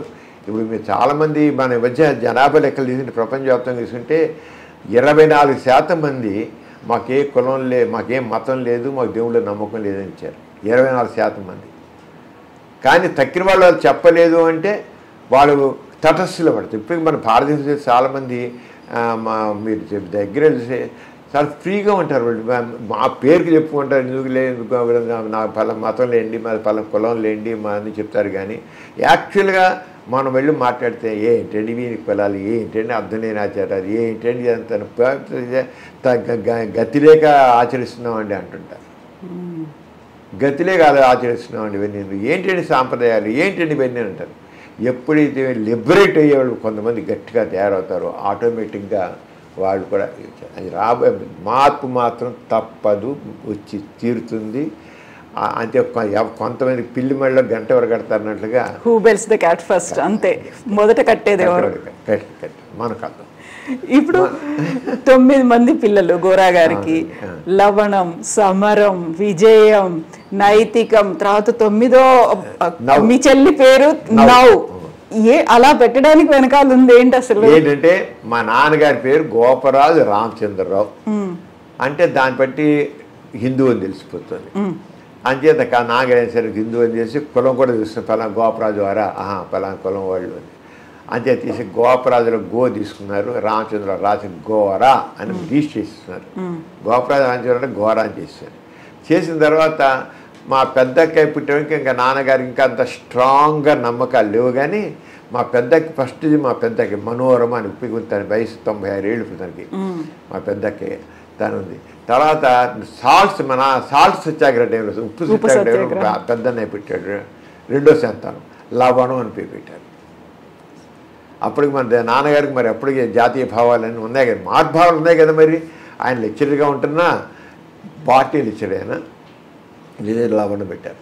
తర్వాత పుట్టిన అమ్మాయి అంటే పేరులో కులం మతం ఉంటుండకూడదు. అంచేత మైత్రి అని పేరు పెట్టారు. గాంధీ ఇన్ఫాక్ట్కి మా అక్కయ్యకి రెండో అక్కయ్య మైత్రి అని పేరు పెట్టారు. తర్వాత మూడో అక్కయ్యకి విద్య అని పేరు. గాంధీ గారు బేసిక్ ఎడ్యుకేషన్ విధానాలు ప్రవేశపెట్టారు. అంటే విద్య, చెన్నుపాటి విద్యని విజయవాడలో 2 సార్లు పార్లమెంట్ మెంబర్గా చేసిందను, ఎలక్ట్ అయింది తను. అంచేత విద్య అని పేరు పెట్టాను. చెన్నుపాటి విద్య మా సిస్టమ్, మూడో సిస్టమ్. తర్వాత మా అన్నయ్య విజయం. నాన్నగారు ఇప్పుడు కాంగ్రెస్ ఉద్యమంలో ఒక యాక్టివ్గా, స్వాతంత్ర ఉద్యమం చాలా యాక్టివ్గా ఉండేవారు. అంచేత అప్పుడు కాంగ్రెస్ చాలా స్టేట్స్లో వచ్చేసింది. మనకి స్వాతంత్రం రాకముందే ఎలక్షన్ జరిగితే దాంట్లో కాంగ్రెస్ విజయం సాధించి, అదే విజయం అని పెట్టారు. తర్వాత సమరం. నేను ఆ సమరం ఏంటి, సెకండ్ వరల్డ్ టైంలో పెట్టాను నేను. వార్, యుద్ధం అది ఆ యుద్ధం చేస్తాను ఇప్పుడు ఇప్పటికి కూడా కవిత గారు. నేను ఇప్పుడు మీ ముందు యుద్ధం ఇలాగే చేస్తున్నా, మాటలు యుద్ధం చేస్తున్నాను. అందుకే నా యుద్ధం మా అపోహల మీద యుద్ధం, అసమాధాన యుద్ధం, రుగ్మతల మీద యుద్ధం చేస్తున్నాను. సమరం అనేది యుద్ధం అనేవాడ. తర్వాత మా బ్రదరు తమ్ముడు నియంత తను ముసోల్ని, హిట్లరు, స్టాలిను ఆ టైంలో పుట్టాడు. వాళ్ళందరూ నియంతలు కదా, అదే నియంతలు ఉంటారు. తర్వాత మా ఇంట్లో అందరూ జైలుకి వెళ్ళారు. అప్పుడు స్వాతంత్ర ఉద్యమం కోసం అని మా నాన్నగారు వెళ్ళారు, మా అమ్మగారు వెళ్ళారు, మా అక్క వెళ్ళింది, మా అన్నయ్య వెళ్ళారు. అందరూ స్వాతంత్రం కోసం జెండా పట్టుకుని జై హింద్ అంటే జైలు పెట్టేసేవాడు కదా. అలా మా అమ్మని అందరూ జైల్లో పెట్టారు. బాబు బ్యానర్ గారు అందరూ జైల్లో పెట్టారు. ఆ జైలు పెడితే అప్పుడు మా అమ్మ జైల్లో ఉన్నప్పుడు ప్రెగ్నెంట్. జైల్లోనే మా కడుపులో మా చెల్లెలు జైలు బయట రాగానే 4 రోజుల్లోనే పుట్టేసింది. దానికి మారు అని పెట్టారు. స్వాతంత్రం వచ్చే ముందు పుట్టింది.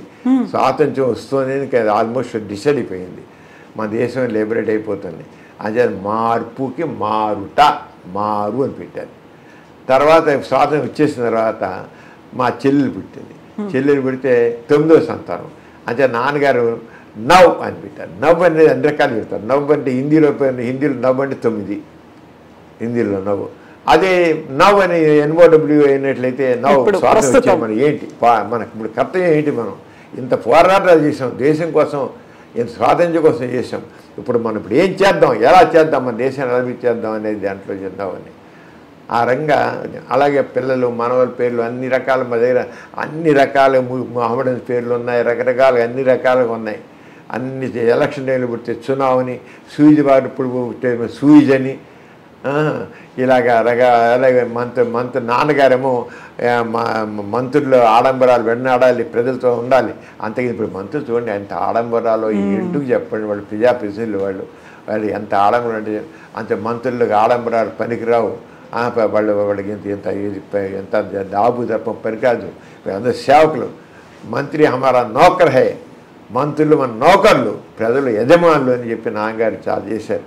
ఏంటి ప్రజలు by the people, for the people, of the people democracy అంటే. కానీ డెమోక్రసీలో ప్రజలేమో సేవకులు అయిపోయారు, మంత్రులందరూ యజమానులే కూర్చున్నారు. రివర్స్ అయిపోయింది ప్రజాస్వామ్యం. అంటే అలా కాదు, మన అదే పని చేయించుకోవాలి, వాళ్ళు నెత్తిని పెట్టుకోవడం కాదు అని చెప్పేసి అప్పుడు వజీర్ అని, వజీర్ అంటే మంత్రి, నాన్నగారు మంత్రులు మన నౌకర్లు, మా ప్రజలు యజమానులు అనే ఉద్యమం చేశారు. అంటే రకరకాల ఇలా ఎన్ని మొత్తం 80 పేర్లు ఏదో ఒక ఇన్సిడెంట్తో, ఒక అర్థంతో అలా పెట్టారండి. చునావ్ అంటే ఎలక్షన్ టైంలో చునావ్ అని ఇలా రకరకాల ప్రతి వాళ్ళకి అలాగా రకరకాల పేర్లతో పెట్టడం జరిగింది. అది ఇప్పటికీ కూడా మీకు లెటర్లు రాసేవాళ్ళు ఉంటారు, పర్సనల్గా వచ్చి మాట్లాడడానికి మొహమాటాలు ఉంటాయి, ఏదో కట్టుబాట్లు ఉంటాయి, వెళ్ళి మాట్లాడితే ఏమనుకుంటారో చుట్టుపక్కల ఉన్నటువంటి జనాలు అనుకుంటారు. ఏ ఏజ్ వాళ్ళు ఎక్కువగా మీకు లెటర్స్ రాస్తూ ఉన్నారు? ఎక్కువ యూతేనండి, ఎక్కువ యూత్ రాస్తారు. వచ్చేవాళ్ళు మాత్రం 40-50 ఏళ్ళు దాటిన వాళ్ళు వస్తారు. వాళ్ళకి ఆల్రెడీ కొంత పని చేసిన తర్వాత వాళ్ళకి ఇన్నోవేటివ్ డెవలప్ అవుతుంది. అంటే దానికోసం వాళ్ళు మనం ఎందుకు సెక్షన్ కోల్పోతున్నాము అని వాళ్ళకి అనిపిస్తున్నారు, వస్తారు. యూత్ కూడా వస్తున్నారు, ఇప్పుడు ఈ మధ్య యూత్ కూడా బాగానే వస్తున్నారు. ఉత్తరాల మంది ఎక్కువ మంది యూత్ రాస్తారు ఎక్కువ మంది. ఈనాడులో నేను రాసేవాడు మాత్రం, ఈనాడు కానీ స్వాతిలో కానీ రాసిన మొట్టమొదటిలో ఒక రోజుకి 600, 700, 800 ఉత్తరాలు వచ్చాయి. 600 రోజుకి, వారానికి కాదు, రోజుకి 600, 1000 దాకా వచ్చిన రోజులు. 6 రోజులు తక్కువ ఎప్పుడు లేవు. 500-600 పైన లెటర్స్ ఉండేవి. అంత ఎక్కువగా లెటర్స్ వచ్చి ఇప్పటికీ మీకు తర మెయిల్స్ మాత్రం రోజుకి 200-300 మెయిల్స్ రావడం అంటే ఇప్పటికి మెయిల్స్ వస్తున్నాయి రోజు ఇప్పటికి మెయిల్స్ వస్తున్నాయి. అంటే అది ఉత్తరాలు అనేది విషయం జరగాల యంగ్ పీపుల్ కూడా బాగా చేస్తారు. లేడీస్ మాత్రం వాడు ఉత్తరాలు వస్తే ఏదైనా ఒక కవర్ వచ్చిందంటే కవర్ వచ్చి ఇంత లావు ఉందంటే ముందే ఎక్స్పెక్ట్ చేస్తారు లేడీస్ అని చెప్పేయచ్చు. లేడీస్ మాత్రం ఇంకా మనసులో అంతా మొత్తం రాసేస్తారు. నిజంగా వాళ్ళకి అర్థమవుతాం. మన భారతదేశంలో ఆడవాళ్ళకి వాళ్ళ భావాలు చెప్పుకోవడానికి అవకాశం లేదు. ఇప్పుడు తగ్గింది, ఇప్పుడు వచ్చిన స్వేచ్ఛ వచ్చాను. కానీ నేను మొట్టమొదటి నేను 20-30 ఏళ్ల కిందట 40-50 ఏళ్ల క్రితం చెప్తున్నాను. అసలు ఉత్తరాది పెద్ద కట్ట వచ్చిన లేడీస్ నుంచే ఎంత తీసి లేడీ అవుతుంది. ఇక ఎన్ని రకాల మానసికంగా ఆమె కుంగిపోతుంది, చెప్పుకోలేకుండా ఎలా ఉంది, ఎంత బాధపడుతోంది, ఎంత మదన పడుతోంది, ఆమె వేదన ఒక 5 పేరు 10 పేరు ఉత్తరాలు రాయడం. ఎలా చెప్పాలో నాకు తెలియట్లేదు. నాకు how to express my agony. Husband కూడా చెప్పగలుగుతున్నా, ఇంట్లో కూడా చెప్పలేదు, వినేవాళ్ళు లేరు, ఏం లేదు, నేను బాధపడుతున్నాను, నాకు ఇంత ఇదిగా ఉంది అని. ఇప్పటికీ కొన్ని లేడీస్ వస్తారు మాట్లాడితే మాత్రం. మగవాడు సరిగ్గా చెప్పడండి. మగవాడు ఎప్పుడు కూడా తనకు వచ్చిన ప్రాబ్లం చల్లగా వచ్చి ముంచుకుని అంటారు రంగా వచ్చేది స్పష్టంగా చెప్పడం. ఇక్కడ మగవాడు ఆడవాళ్ళు మాత్రం వచ్చారు స్పష్టంగా ఎంత క్లియర్గా చెప్పాలి, స్పష్టంగా చెప్పేస్తారు. ఎక్కడ దాచుకోకుండా. చాలామంది లేడీస్ వాళ్ళ ప్రాబ్లమ్స్ అన్నీ కూడా వాళ్ళు ఒకటి ఏంటంటే భర్తకి చాలామంది శీకస్కలం అయిపోయి త్వరగా ఒక 6 నిమిషంలో వీర్యం పడిపోతుంది. దాంట్లో చల్లపోతే పక్కనే పడుకుంటాడు. ఈవిడికి అప్పుడు మూడు వస్తుంది. ఆ మూడు వచ్చి చాలా రెస్ట్లెస్ అయిపోతుంది. రెస్ట్లెస్ అయిపోయి ఇంకా నిద్రపోలేదు. నిద్రపోయి మన్నాడంతా చాలా జల్లుగా తయారవుతుంది. ఏం చేయాలి నాకు తెలియదు అంటుంది. ఇలాగ ఇంత ఇదైపోతాను స్త్రీ అలా ఎక్స్ప్రెస్ చేస్తుంది. ఫోర్ ప్లే అనేది మనకి తెలియదు చాలామంది. ఫోర్ ప్లే అంటే ఏంటో తెలియదు. ఆ ఫోర్ ప్లే చేసే కనీసం ఇద్దరు సమానంగా చేసుకొని పార్టిసిపేట్ చేసి ఒకరికొకరు ప్రేరణ కలిగించి అప్పుడు ఒకవేళ మగవాడు ఒక 5 నిమిషాల్లో 2 నిమిషాల్లో వీరిని పడిపోయినా షిల్ బి హ్యాపీ. అసలు ఫోర్ ప్లే లేకుండా ఆడికి 3 వస్తుంటుంది, జస్ట్ వీడి వీరియం పడిపోయింది అంతే, అయిపోయింది. ఆడదాని బతుకు ఇంకా జాలి ఎంత చివరికి. ఎందుకని వాళ్ళలో చేసి ఇంకా అసలు నేను నాలో ఎరోజులు వద్దు, నేను కామపరంగా నేనేమాత్రం ఉద్యోగం చెందను, నాకు అవసరం లేదు ఈ సెక్స్. ఈ మగాడు చివరికి తొమ్మ ముద్దులా పడుకున్నాను, నాకు 3 రాట్లా నేను చూస్తాను. ఎక్కడ అమ్మాయి అలా మారడానికి కారణం ఈ మగాడే. ఇలాంటివి చాలా ఎక్కువ చూస్తారు. చాలా ఎక్కువ లేడీస్ ఎక్కువ ఫిజిలిటీ ఎక్కువ ఉంటుంది. లేకపోతే మగవాడు పట్టించుకోకపోవడం, ఆడదని మనం పట్టించుకోవడం. ఆమెకు ఒక మనసు ఉంది, ఒక ఆలోచన ఉంటుంది, చేద్దండి తన గురించి ఫ్యామిలీస్లో ఇంకోటి అయిపోయింది. ఇప్పుడు ఎడ్యుకేటెడ్ ఫ్యామిలీస్ బాగా వచ్చినట్టే అడ్జస్ట్మెంట్ ప్రాబ్లం. ఎవరంతా వాళ్ళు అడ్జస్ట్మెంట్ లేదు, సర్దుబాటు లేదు, మాట పడే ప్రసక్తి లేదు. అసలు మాట మగాడు పడదు, ఆడది పడదు, అసలు పడరు మాట, ఒక్క మాట కాదు. ఫ్యామిలీ ఉన్నప్పుడు సర్దుబాటు ధోరణి కాదు. ఆ సర్దుబాటు ధోరణి ఇప్పుడు చాలా తక్కువగా ఉంది. సర్దుబాటు ధోరణి అనేది లేకపోతే కుటుంబం జరగదు. అది అర్థం చేసుకోవాలి. సర్దుబాటు ధోరణి లేదు. ఇక నేనేమంటే అది నేను చెప్తే అంతే. ఒక రకమైన ఫ్రీడమ్ ఉంటే ఫ్రీడమ్, లేకపోతే బానిసత్వం. 2 మధ్యస్థం లేదు. మధ్యస్థం చాలా తక్కువ. 2 స్వేచ్ఛగా నేను ఉంటాను. ఎప్పటి 3 లెక్కలేదు. పిల్లలు ఉన్న పట్టించుకోరు, వాళ్ళు తిరగడం, వాళ్ళు చేయడం, వాళ్ళు హారం ఉంటుంది. అలాగే ఇప్పుడు తీసుకుంటే చాలామంది అమ్మాయిల్లో కొత్తగా మన కొద్ది కాస్మోబైల్ సీట్లు వేసినట్లయితే ఫ్రీ సెక్స్ ఎక్కువైపోయింది. ఆ ప్రాబ్లమ్స్ ఎక్కువ ఉన్నాయి. ప్రెగ్నెన్సీస్ ప్రీ మ్యారేట్లుగానే మ్యారేడ్ ప్రెగ్నెన్సీ రావడం, దానికి యూజ్ చేసుకోవడం, బ్లీడింగ్ ఎక్కువైపోవడం, ఇవన్నీ ఉంటాయి. ఈ రంగా ప్రాబ్లమ్స్ ఉన్నాయి. అంచేత ఈ చేంజింగ్ టైమ్స్లో ఈ రంగా రకరకాలు ఉంటాయి. దానికి తగ్గట్లుగా మరి మనం సరైన ఎడ్యుకేషన్ ఇవ్వాలి. దానికోసమే నేను ఎలా సమస్యలు తెచ్చిపెట్టుకుంటున్నారు, ఆరోగ్య సమస్యలు తెచ్చిపెట్టుకుంటున్నారు, సోషల్ ప్రాబ్లమ్స్, ఫ్యామిలీ ప్రాబ్లమ్స్ ఉన్నారు. ఏ రంగా జీవితాన్ని ప్లాన్ చేసుకోవాలి. కావాల్సిందే స్త్రీకి స్వేచ్ఛ కావాల్సిందే. స్వేచ్ఛ అనేదాన్ని ఏ రంగా మనం ఈ సమాజం చూస్తుంది, ఏ రంగా ఆ స్వేచ్ఛ అనేది ఏ రంగా మనం కూడా స్వేచ్ఛ ఎలా చేస్తాము, ఒక బాధ్యతగా ప్లాన్డ్గా మాత్రం స్వేచ్ఛని లేకపోతే సమస్యలు తెచ్చిపెట్టుకుంటున్నారు. అంచేత స్త్రీకి స్వేచ్ఛ కావాల్సిందే, స్త్రీకి గౌరవం కావాల్సిందే, అన్నీ కావాల్సిందే. అట్ ది సేమ్ టైం ఒక ఫ్యామిలీ రెస్పాన్సిబిలిటీ అవన్నీ కావాలి. అది మగవాడికి కావాలి, ఆడదానికి ఇద్దరికి కావాలి. ఒక్కళ్ళు నేను చెప్పట్లేదు, ఇద్దరికి కావాలి. ఆ ఫ్యామిలీకి సంబంధించిన ఆ ఆలోచన ధోరణి తగ్గిపోయింది. నేను నేను నేను ఇది చాలా ఇప్పుడు మోడర్న్ ఏజ్లో ఈ నేను అనేది, నేను నా ఇష్టం నేను అనేది అటు ఆడవాళ్ళు ఉంది, మగవాళ్ళు ఉంది. అది చేసి మొత్తం ఫ్యామిలీస్ చాలా ఇబ్బంది పడతాయి. ఇప్పుడు చాలా ఇబ్బందులు, అవే ఇబ్బంది చూస్తాను. ఎక్కువ వచ్చేది నా దగ్గరికి వచ్చేది ఇదే మ్యారిటల్ డిస్ప్యూట్స్, నాన్ అడ్జస్ట్మెంట్, సర్దుబాట్లు లేకపోవడం అనేది గొడవలు ఎక్కువ ఉన్నాయి. సర్దుబాట్లు ఉన్నాయి, ఏమాత్రం చదువుకోండి, ఎవ్వరి మాట నా మాట నెగ్గాలనే తప్ప సర్దుబాటు అనేది లేదు. అది మాత్రం నేర్చుకోవాల్సిందే. ఆడవాళ్ళైనా మగవాళ్ళైనా నేర్చుకోవాల్సిందే. మగవాడు ఈగో, ఆడదాని ఈగో ఇప్పుడు ఎక్కువ చూస్తుంది. నేను గమనిస్తుంది ఆ ఈగో కాంప్లెక్సెస్ చాలా ఎక్కువ వచ్చాయి. అవి ప్రాబ్లమ్స్ క్రియేట్ చేస్తున్నాయి బాగా. అవి ఫ్యామిలీ ప్రాబ్లమ్స్. తల్లి కూతురికి వెంటనే సపోర్ట్ పెడుతుంది, తండ్రి పాపం పూర్తిలో ఓ నోరు మూసుకుంటాడు. వాడు తెలుసు ఈ సంబంధం చెడిపోతే మళ్ళీ నేను ఇంత కష్టపడి పెళ్లి చేయాలరా, దీనికి నేను ఎక్కడ ఇప్పటికీ తప్పు నన్ను ఎత్తుందని తండ్రి మోగం ఏదైనా ఒకవేళ తండ్రి అని చెప్తే చాలే నోరు మూసుకొని ఉండండి, మీకు అర్థం కావట్లేదు అంటుంది. వెంటనే మా భార్య నోరు మూసేస్తాం, మూడు నోరు. ఇలా ఉంటుంది వ్యవస్థ, కుటుంబ వ్యవస్థ. సో ఇప్పుడు కుటుంబ వ్యవస్థ, పర్సనల్ ఇష్యూస్ ఇవన్నిటి తోడు సమాజానికి పట్టినటువంటి కొన్ని రుగ్మతలు ఉన్నాయి. వీటన్నిటి గురించి మీరు ఆల్మోస్ట్ 6 దశాబ్దాలుగా పోరాటాలు చేస్తూనే ఉన్నారు. మారుమూల పల్లెటూళ్ళు కావచ్చు, లేకపోతే ఒక పట్టణం, మోస్తరు స్థాయి పట్టణాల్లో కూడా ఇలాంటివి చేతబడి బాణామతి హేతువాద సంఘానికి సంబంధించి ఒక రిప్రజెంటేటివ్గా వెళ్ళారు. అలా వాళ్ళకి చేయాల్సినటువంటి ఎడ్యుకేషన్ ఇస్తూనే సైన్స్ పరంగా ఉన్నటువంటి ఏవైతే మూఢనమ్మకాలు ఉన్నాయో వాటిని కూడా దూరం చేస్తూ వస్తున్నారు కదా. మోస్ట్ ఛాలెంజింగ్గా అనిపించింది ఏంటి మీకు? నేను దాదాపు ఒక 40 ఏళ్ల క్రితం అండి మెదక్ జిల్లాలో బాగా బాణామతి మూఢనమ్మకం ఉండేది. బాణామతి మెదక్ జిల్లా ఇప్పుడు బాగా అడ్వాన్స్ అయిపోయింది, బాగుంది. అప్పుడు అరవిందరావు గారిని ఆయన డీజీపీ కూడా చేశారు. అరవిందరావు గారిని ఆయన ఎస్పీగా ఉండేవారు. ఆయన ఉత్తరం రాశారు, డాక్టర్ గారు మాకు నల్లగొండ మెదక్ జిల్లాలో బాణామతి ఉండటం చాలా ఎక్కువ ఉంది. మా పోలీసుల లాఠీలకి ఈ మూఢనమ్మకం లొంగడం లేదు.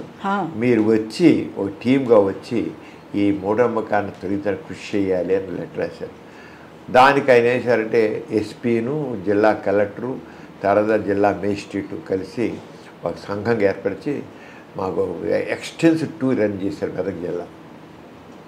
మేము ఒక 10 మంది టీం తీసుకుని డాక్టర్ని, సైకాలజిస్టులని, వీళ్ళందరూ రకరకాలుగా టీం మొత్తం తీసుకెళ్ళి సోషల్ వర్కర్స్ని తీసుకుని వెళ్ళాం. వెళితే అసలు ఎంత మూఢనమ్మకం ఉందంటే ఇంత దగ్గర మూఢనమ్మకం అసలు చాలా ఎక్కువ ఉండేది. మేము అందరి దగ్గర వెళ్ళి చెప్తుంటే కొన్ని చోట్ల అయితే జోగిపేట అనే ఒక చోట అయితే అక్కడ చోట అయితే మనిషిని బాణం చేశారనే మూఢనమ్మకంతో కట్టేసేసి తోలు ఉల్చారు కూడా కోసేసి. అలాంటి చోట వెళితే మేము బాణం లేదు చోటైతే కొంతమంది అక్కడ అసలు ఈ బాణామతి చేతబడిన మూఢముఖం మీద అనేక మంది భూత వైద్యులు బతుకుతున్నారు.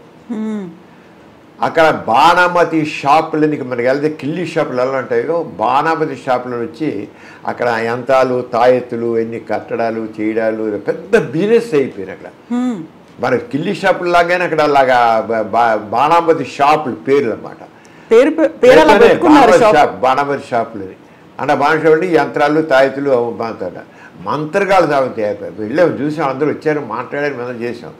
ఆ జోగిపేట తోట ఏం చేశారంటే మేము చెబుతుంటే కొందరు మంత్రగాళ్ళు కొందరు రెచ్చగొట్టి మా మీద తెలితే మమ్మల్ని చంపబోయారు కొట్టేసి. మేముంది 10 మంది ఒక్కసారి ఒక వెల్లులాగా ఒక జనం మీదకి వచ్చారు. వస్తే మీదకి వస్తే వాడు మాకు పోలీసులు బాగా రష్ ఉంది కదా, వాళ్ళందరూ చేసి వ్యాన్ ఎక్కించి బయట తీసుకెళ్ళారు అనుకోండి. అలాగే ఒక దేవుని కన్య విలేజ్ వెళితే సజీవంగా 3 దహనం చేశారు, బాణం చేశారు. మేము చూడడానికి వెళ్ళాం మొత్తం. అలాగే కొన్ని ఊళ్ళో పళ్ళు రాళ్ళు కొట్టి పళ్ళు పీకేశారు, 4 కట్ చేశారు, ఇలా చేసాం. బాగా ఎక్స్టెన్స్గా తిరిగాక 6 నెలలు పోయాక అరవింద్ రావు లెటర్ రాశారు. మీరు ఎంత ఎక్స్టెన్స్గా తిరిగి చేసిన తర్వాత ఇదివరకు 80% మంది బాణామతి నమ్మేవాళ్ళు దానివల్ల ఉన్నాయి, ఇప్పుడు అవన్నీ తగ్గిపోయాయి. ఎవడో కొద్దిమంది ఒక 20% మంది పెద్దవాళ్ళు మా అన్యాయమ చదువులు నిరక్షరాస్యులు వాళ్ళు అంటే వాళ్ళు ఎవరు కొద్దిమంది తప్ప తక్కిన వాళ్ళందరిలోనూ అవేర్నెస్ వచ్చింది. మీ యొక్క అవేర్నెస్ ప్రోగ్రాం వల్ల చాలా బాగా మంచి ఫలితం వచ్చింది అని లెటర్ వేశారు. అలాగే రంగారెడ్డి జిల్లాలో కూడా అక్కడ కూడా మేము తిరిగి చేసాం. అక్కడ కూడా బాణామై చేసేది 4 కట్ చేసేసి పళ్ళు ఓడగొట్టి చెట్టుకు వేలాడేసి కట్టి ఇవన్నీ చేశారు. ఇవన్నీ తిరిగాం చాలా.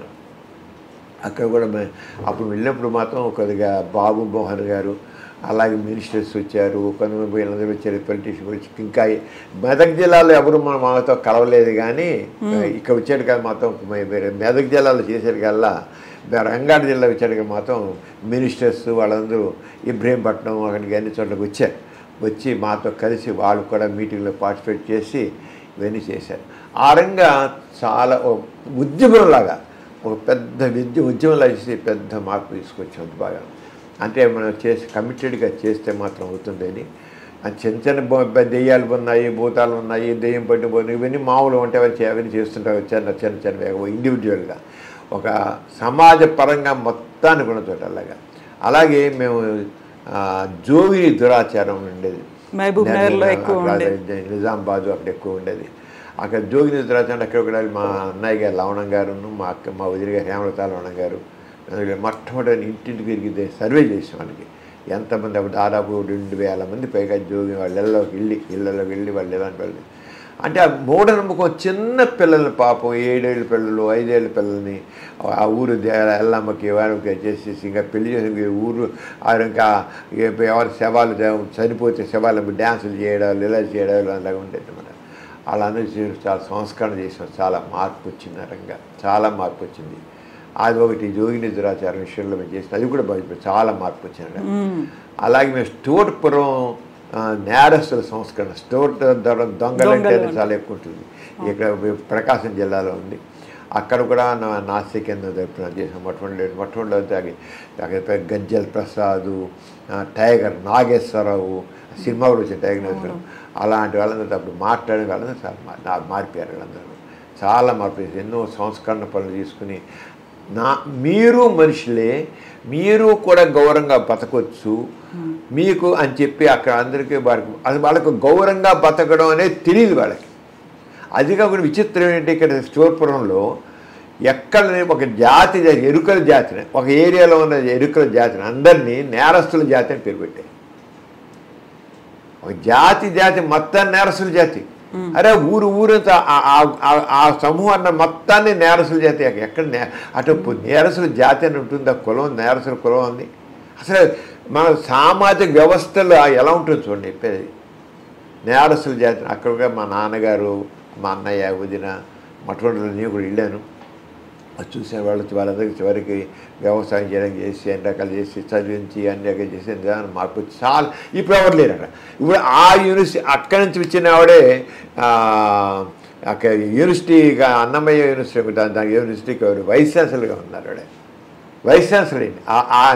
ఆ స్టోర్ నుంచి వచ్చినాడు బ్యాక్గ్రౌండ్ అంటే ఒకటి స్టోర్పురంలో ఉన్న వాళ్ళందరూ నేరస్తులు కాదు, అది గుర్తించాలి. కొద్దిమందే నేరస్తులు.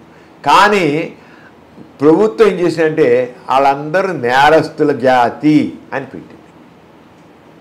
చాలా తప్పది. ఆ ఊరంతా నేరస్తుల జాతి ఏంటి అర్థం లేకుండా చేసి దాని తగ్గ వీళ్ళు మెజార్టీ ఆల్మోస్ట్ అయిపోయింది. అంచేది ఇవన్నీ సమాజంలో మనం చూసే దృక్పథంలో అంటే మార్పు ఎలా చేస్తాం, సంస్కరణ అలాంటిది కావాలి. మనం అంతే ఒక్క వ్యక్తితో మనం వెళ్ళాం మొత్తాన్ని. ఇప్పుడు బాబాలు ఉన్నాకోండి, బాబాలు చాలా మంది కొంతమంది ఆధ్యాత్మికం చెప్పడం వేరే విషయం. కొంతమంది ఆధ్యాత్మికం కాకుండా బీబులు సృష్టించి ఉంగరా సృష్టించి అని గాడీలు చెట్టుకులు చేసి మహాత్యాలు ఉంటారు. అసలు ఈ మహత్యాలనేవి లేవు, సంథింగ్ ఫ్రమ్ నథింగ్, శూన్యం నుంచి ఏమీ రాదు అనేది మనం ఎడ్యుకేట్ చేయాలి. చేయకుండా ఎవరో కొంత దైవశక్తులు ఉన్నాయి, మహత్యాలు ఉన్నాయని చెప్తుంటే ఇంక అలాగే బాబాలు స్వామీజీలు జనాలు బుడి కొట్టిస్తున్నారు.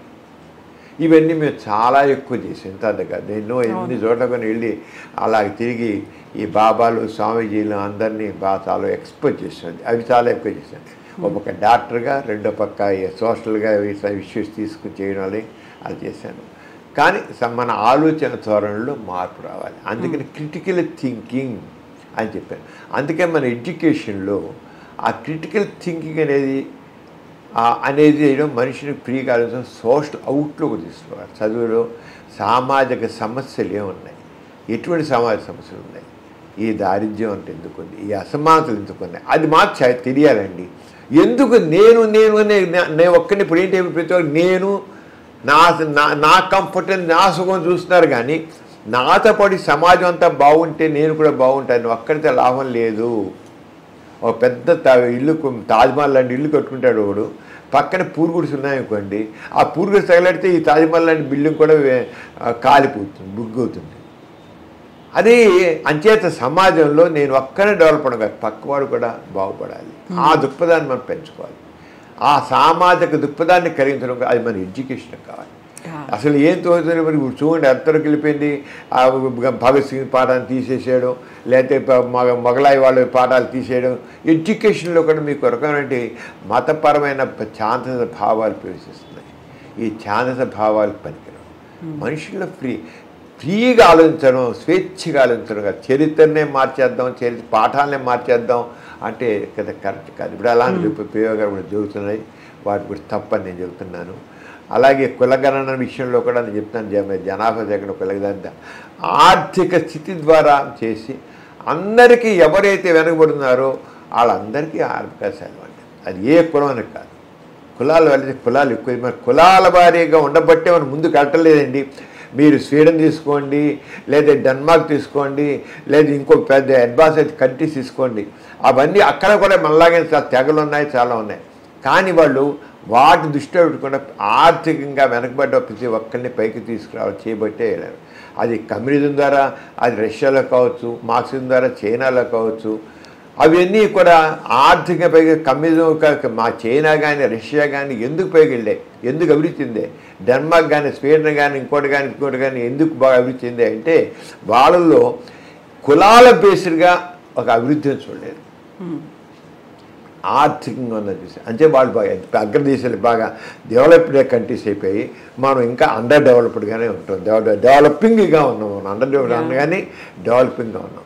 అంతే మన భారతదేశం ముందు వెళ్ళాలంటే మన అన్ని రంగాల్లో కూడా మనకి అదంతా ఎక్కడ కావాలి? ఎడ్యుకేషన్. ఎడ్యుకేషన్లోనే ఆ మార్పు రావాలి. ఆ రంగం మన విద్యా విధానం ఉండాలి. ఉంటే మనం మీరుగా నేరుగా అలా ఆలోచిస్తాం.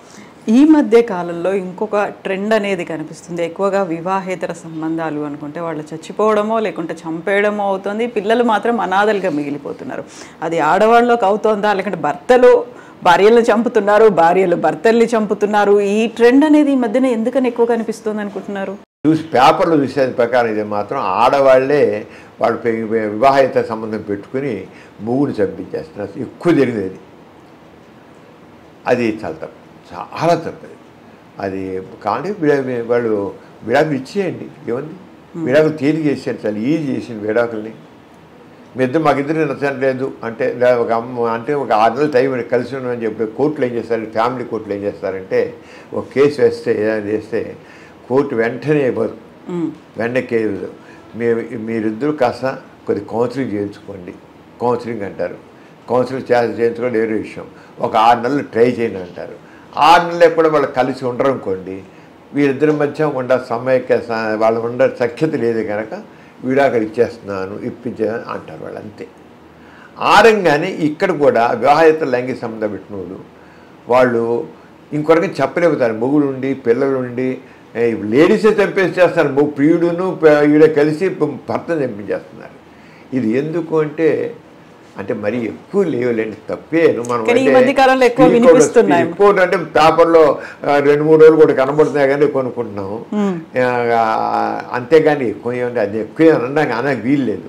కోటాను కోటి జనాభాలో ఒక 5-6 కేసులు 10 కేసులు ఉంటే అది మాత్రాన కామన్ ఆలోచన దాన్ని కామన్ చేయలేం కదా, జనరేట్ చేయలేం, వాటిని జనరేట్ చేయలేం. కానీ మనకి ఆలోచన చేసే కౌన్సిలింగ్ ఎక్కువ కావాలేమో అని అనిపిస్తుంది. కౌన్సిలింగ్ ద్వారా చేసుకుంటే బాగుంటుంది నేను. కానీ వాళ్ళకి ఇక్కడ సెక్స్ ఈజ్ బ్లైండ్ అంటాం. ఆ sex is blind, love is blind అని అంటాం. Love is sex is blind కాదు, లవ్ ఈజ్ బ్లైండ్ అంటాం. ఆ ప్రేమించిన ఫ్రీడ్ కోసం అని ఇక దేనిగా తెగిస్తున్నారు. అది చాలా తప్పు, అది మా తప్పు. అది అంటే మనుషుల్లో వివేకం లేకుండా పోతుంది, వివేకం లేకుండా పోతుంది. కావాలంటే నేను అయితే ఉండలేకపోతాను. మీకు ఇలాంటి ఫారిన్ కండిషన్ కనడం మీకు ఎక్కువ మనకే కనబడుతుంది. అక్కడైతే నేను నీతో ఇంట్రెస్ట్ కాలేకపోతున్నాను, డైవర్స్ చేసుకుంటాను. ఓకే, నాతో ఇంట్రెస్ట్ కాలేకపోతున్నాను, డైవర్స్ తీసేసుకుంటాను. ఆ రకంగా ఈజీ చేశారు మనకు కూడా. ఈజీ చేసి పిల్లలు ఏం చేయాలంటే గవర్నమెంటు వాళ్ళ సెక్యూరిటీ కల్పించాలి పిల్లలకి. ఇప్పుడు మీరు జర్మనీ కానీ ఇంకో కానీ చోట తీసుకుని చక్కని తీసుకుంటే ఏం చేస్తారంటే భార్యాభర్త విడిపోతే పిల్లల్ని గవర్నమెంట్ తీసుకుంటుంది రెస్పాన్సిబిలిటీ, తీసి వాళ్ళ చదువు కానీ అంతా గవర్నమెంట్. ఆ రంగం మన భారతదేశంలో అలా వచ్చేసినట్టయితే ఇలాంటి హత్యలు ఉండవని అనుకుంటున్నాను. అంచేత గవర్నమెంట్ కానీ సైకాలజిస్టులు, గవర్నమెంట్లు, సోషల్ వర్కర్స్ అందరూ కలిసి ఎలా దీనికి పరిష్కారం, నేరం చేశారు కనుక శిక్ష విధించడం పరిష్కారం కాదు, శిక్ష ఇప్పుడు సమస్య పరిష్కారం కాదు. దాన్ని ఏ రంగా మనం దాన్ని చేస్తాము అనేది చూడాలి. రీజన్స్ ఏమై ఉంటాయి అనుకుంటున్నారు మీరు? ఎందుకని అలా ఇంట్రెస్ట్ చూపిస్తున్నారా, లేకుంటే ఎందుకని పెరుగుతున్నాయంటారు? ఏం పిచ్చంగా లేదు, వ్యామోహం అంతే. వ్యామోహం అనేది అలా చేస్తున్నా. ఆ ప్రియుడి మీద వ్యామోహం ఈ తెగింపు చేస్తుంది.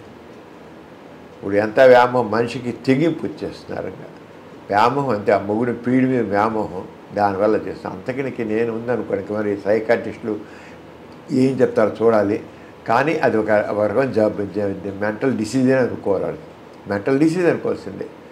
ఆ మెంటల్ ఎమోషనల్గా చేసేవాళ్ళు నిజంగా ఆలోచించి చేయలేరండి. వాళ్ళు భర్తని అంతకాలం కాపురం చేసి పిల్లలు పుట్టినామే చేస్తుందా, అది అంటే ఒక రకమైన సూసైడ్ చేసేవాళ్ళు ఉన్నారు. సూసైడ్ వాళ్ళు ఒక్క నిమిషం ఆలోచిస్తే సూసైడ్ చేసుకోరు. వాళ్ళు ఒక్క నిమిషం ఆలోచించాలి, అలా వెళ్ళిపోయాడు కలగా ఒకటే ఆ ప్రాసెస్ ఆలోచన జరుగుతుంటుంది సూసైడ్. వాడు అలా కదా బ్రేక్ చేశారనుకోండి దాన్ని.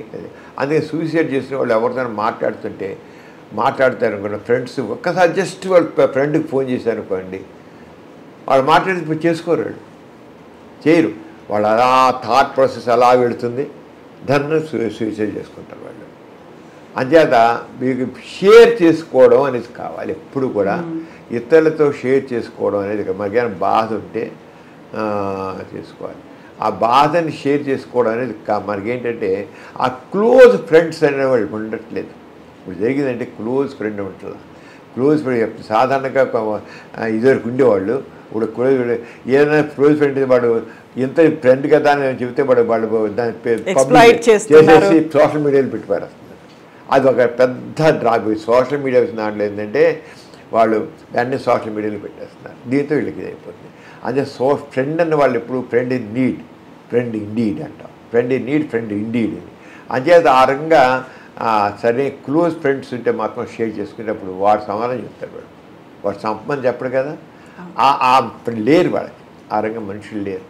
ఆ అంచేత మనిషి ప్రతి ఒక్క వ్యక్తికి ఒక క్లోజ్ ఫ్రెండ్ మొత్తం ఉండాలి. ఆడవాళ్ళైనా మగవాళ్ళైనా సరే చేసుకోవాలంతే. తప్పకుండా నాకు వాళ్ళు కావాలి అని పెట్టేవాడు ఒక ఫ్రెండ్, క్లోజ్ ఫ్రెండ్. ఆడవాళ్ళు లేడీస్ వాడు లేడీ ఫ్రెండ్, మగవాడు ఒక మగవాడు ఫ్రెండ్, అన్ని వాడు మాట వాడు అంతా ఇక ఏం బయట చెప్పకూడదు. వాడు ప్రాణం వాడే ప్రాణంగా ఉండాలి. అలా ఉన్నప్పుడు మాత్రం జరగవు. నా ఉద్దేశం అది ఏంటి సొల్యూషన్ అంటే అదే అనుకుంటున్నాను. అలా ఉన్నప్పుడు కుటుంబాలు నిలబడతాయి, అలా ఉన్నప్పుడు స్నేహితులు నిలబడతారు, అట్లాగే ఉంటాయి, బంధాలు అన్నీ ఉంటాయి. కరెక్ట్ చెప్పుకుంటే అప్పుడు రెండోవాడు కాస్త వాడు ఎమోషనల్ ఉండరు కనుక ఉంటారని చెప్తే వినరా అంటారు, అవుతారు. అది చాలా అవసరం అది. థ్యాంక్ యూ సో మచ్ సమరం గారు. మీరు ఇలాంటి బర్త్డేస్ ఎన్నో ఎన్నో ఎన్నో జరుపుకోండి. అలాగే మీరు ఈ అవేర్నెస్ అనేది అటు సొసైటీ పరంగా ఇటు పర్సనల్గా కూడా ఇంకా చేయాల్సినటువంటి అవసరం ఉంది. అలాంటి ఎగ్జాంపుల్స్ ఇంకా కనిపిస్తున్నాయి కాబట్టి you just keep going. More power to you అండి. Thank you so much. Thank you so much. Thank you అండి. Thank you so much. one life lesson what medicine has taught you. Whatever you can do without expecting. But I really believe మన positive attitude ఉంటేనే మనం ఏదైనా సాధించగలం. గట్ని మనం correct గా deal చేసినట్లయితే అది మనకి పాజిటివ్ హార్మోన్స్ ని రిలీజ్ చేస్తుంది. షుగర్ వచ్చిన వాళ్ళ పరిస్థితి ఏంటి? పొట్ట దగ్గర పెరిగితే దాన్ని ఆండ్రాయిడ్ అంటారు, ఆండ్రాయిడ్ ఫోన్ కాదు. అసలు థాట్స్ ఎందుకు వస్తాయి? బ్రెయిన్ డెడ్ అంటే దానికి ప్రపంచం అంతా కూడా కొన్ని నిర్దిష్టమైనటువంటి లక్షణాలు. మానసికంగా ధైర్యంగా ఉంటే క్యాన్సర్ జయించవచ్చు. You are a doctor for a cause sir, అంతే. వాళ్ళకి వచ్చిన ఆదాయం కాకుండా ఫ్రీ సర్వీస్ ఎంతమందికో చేస్తుంది.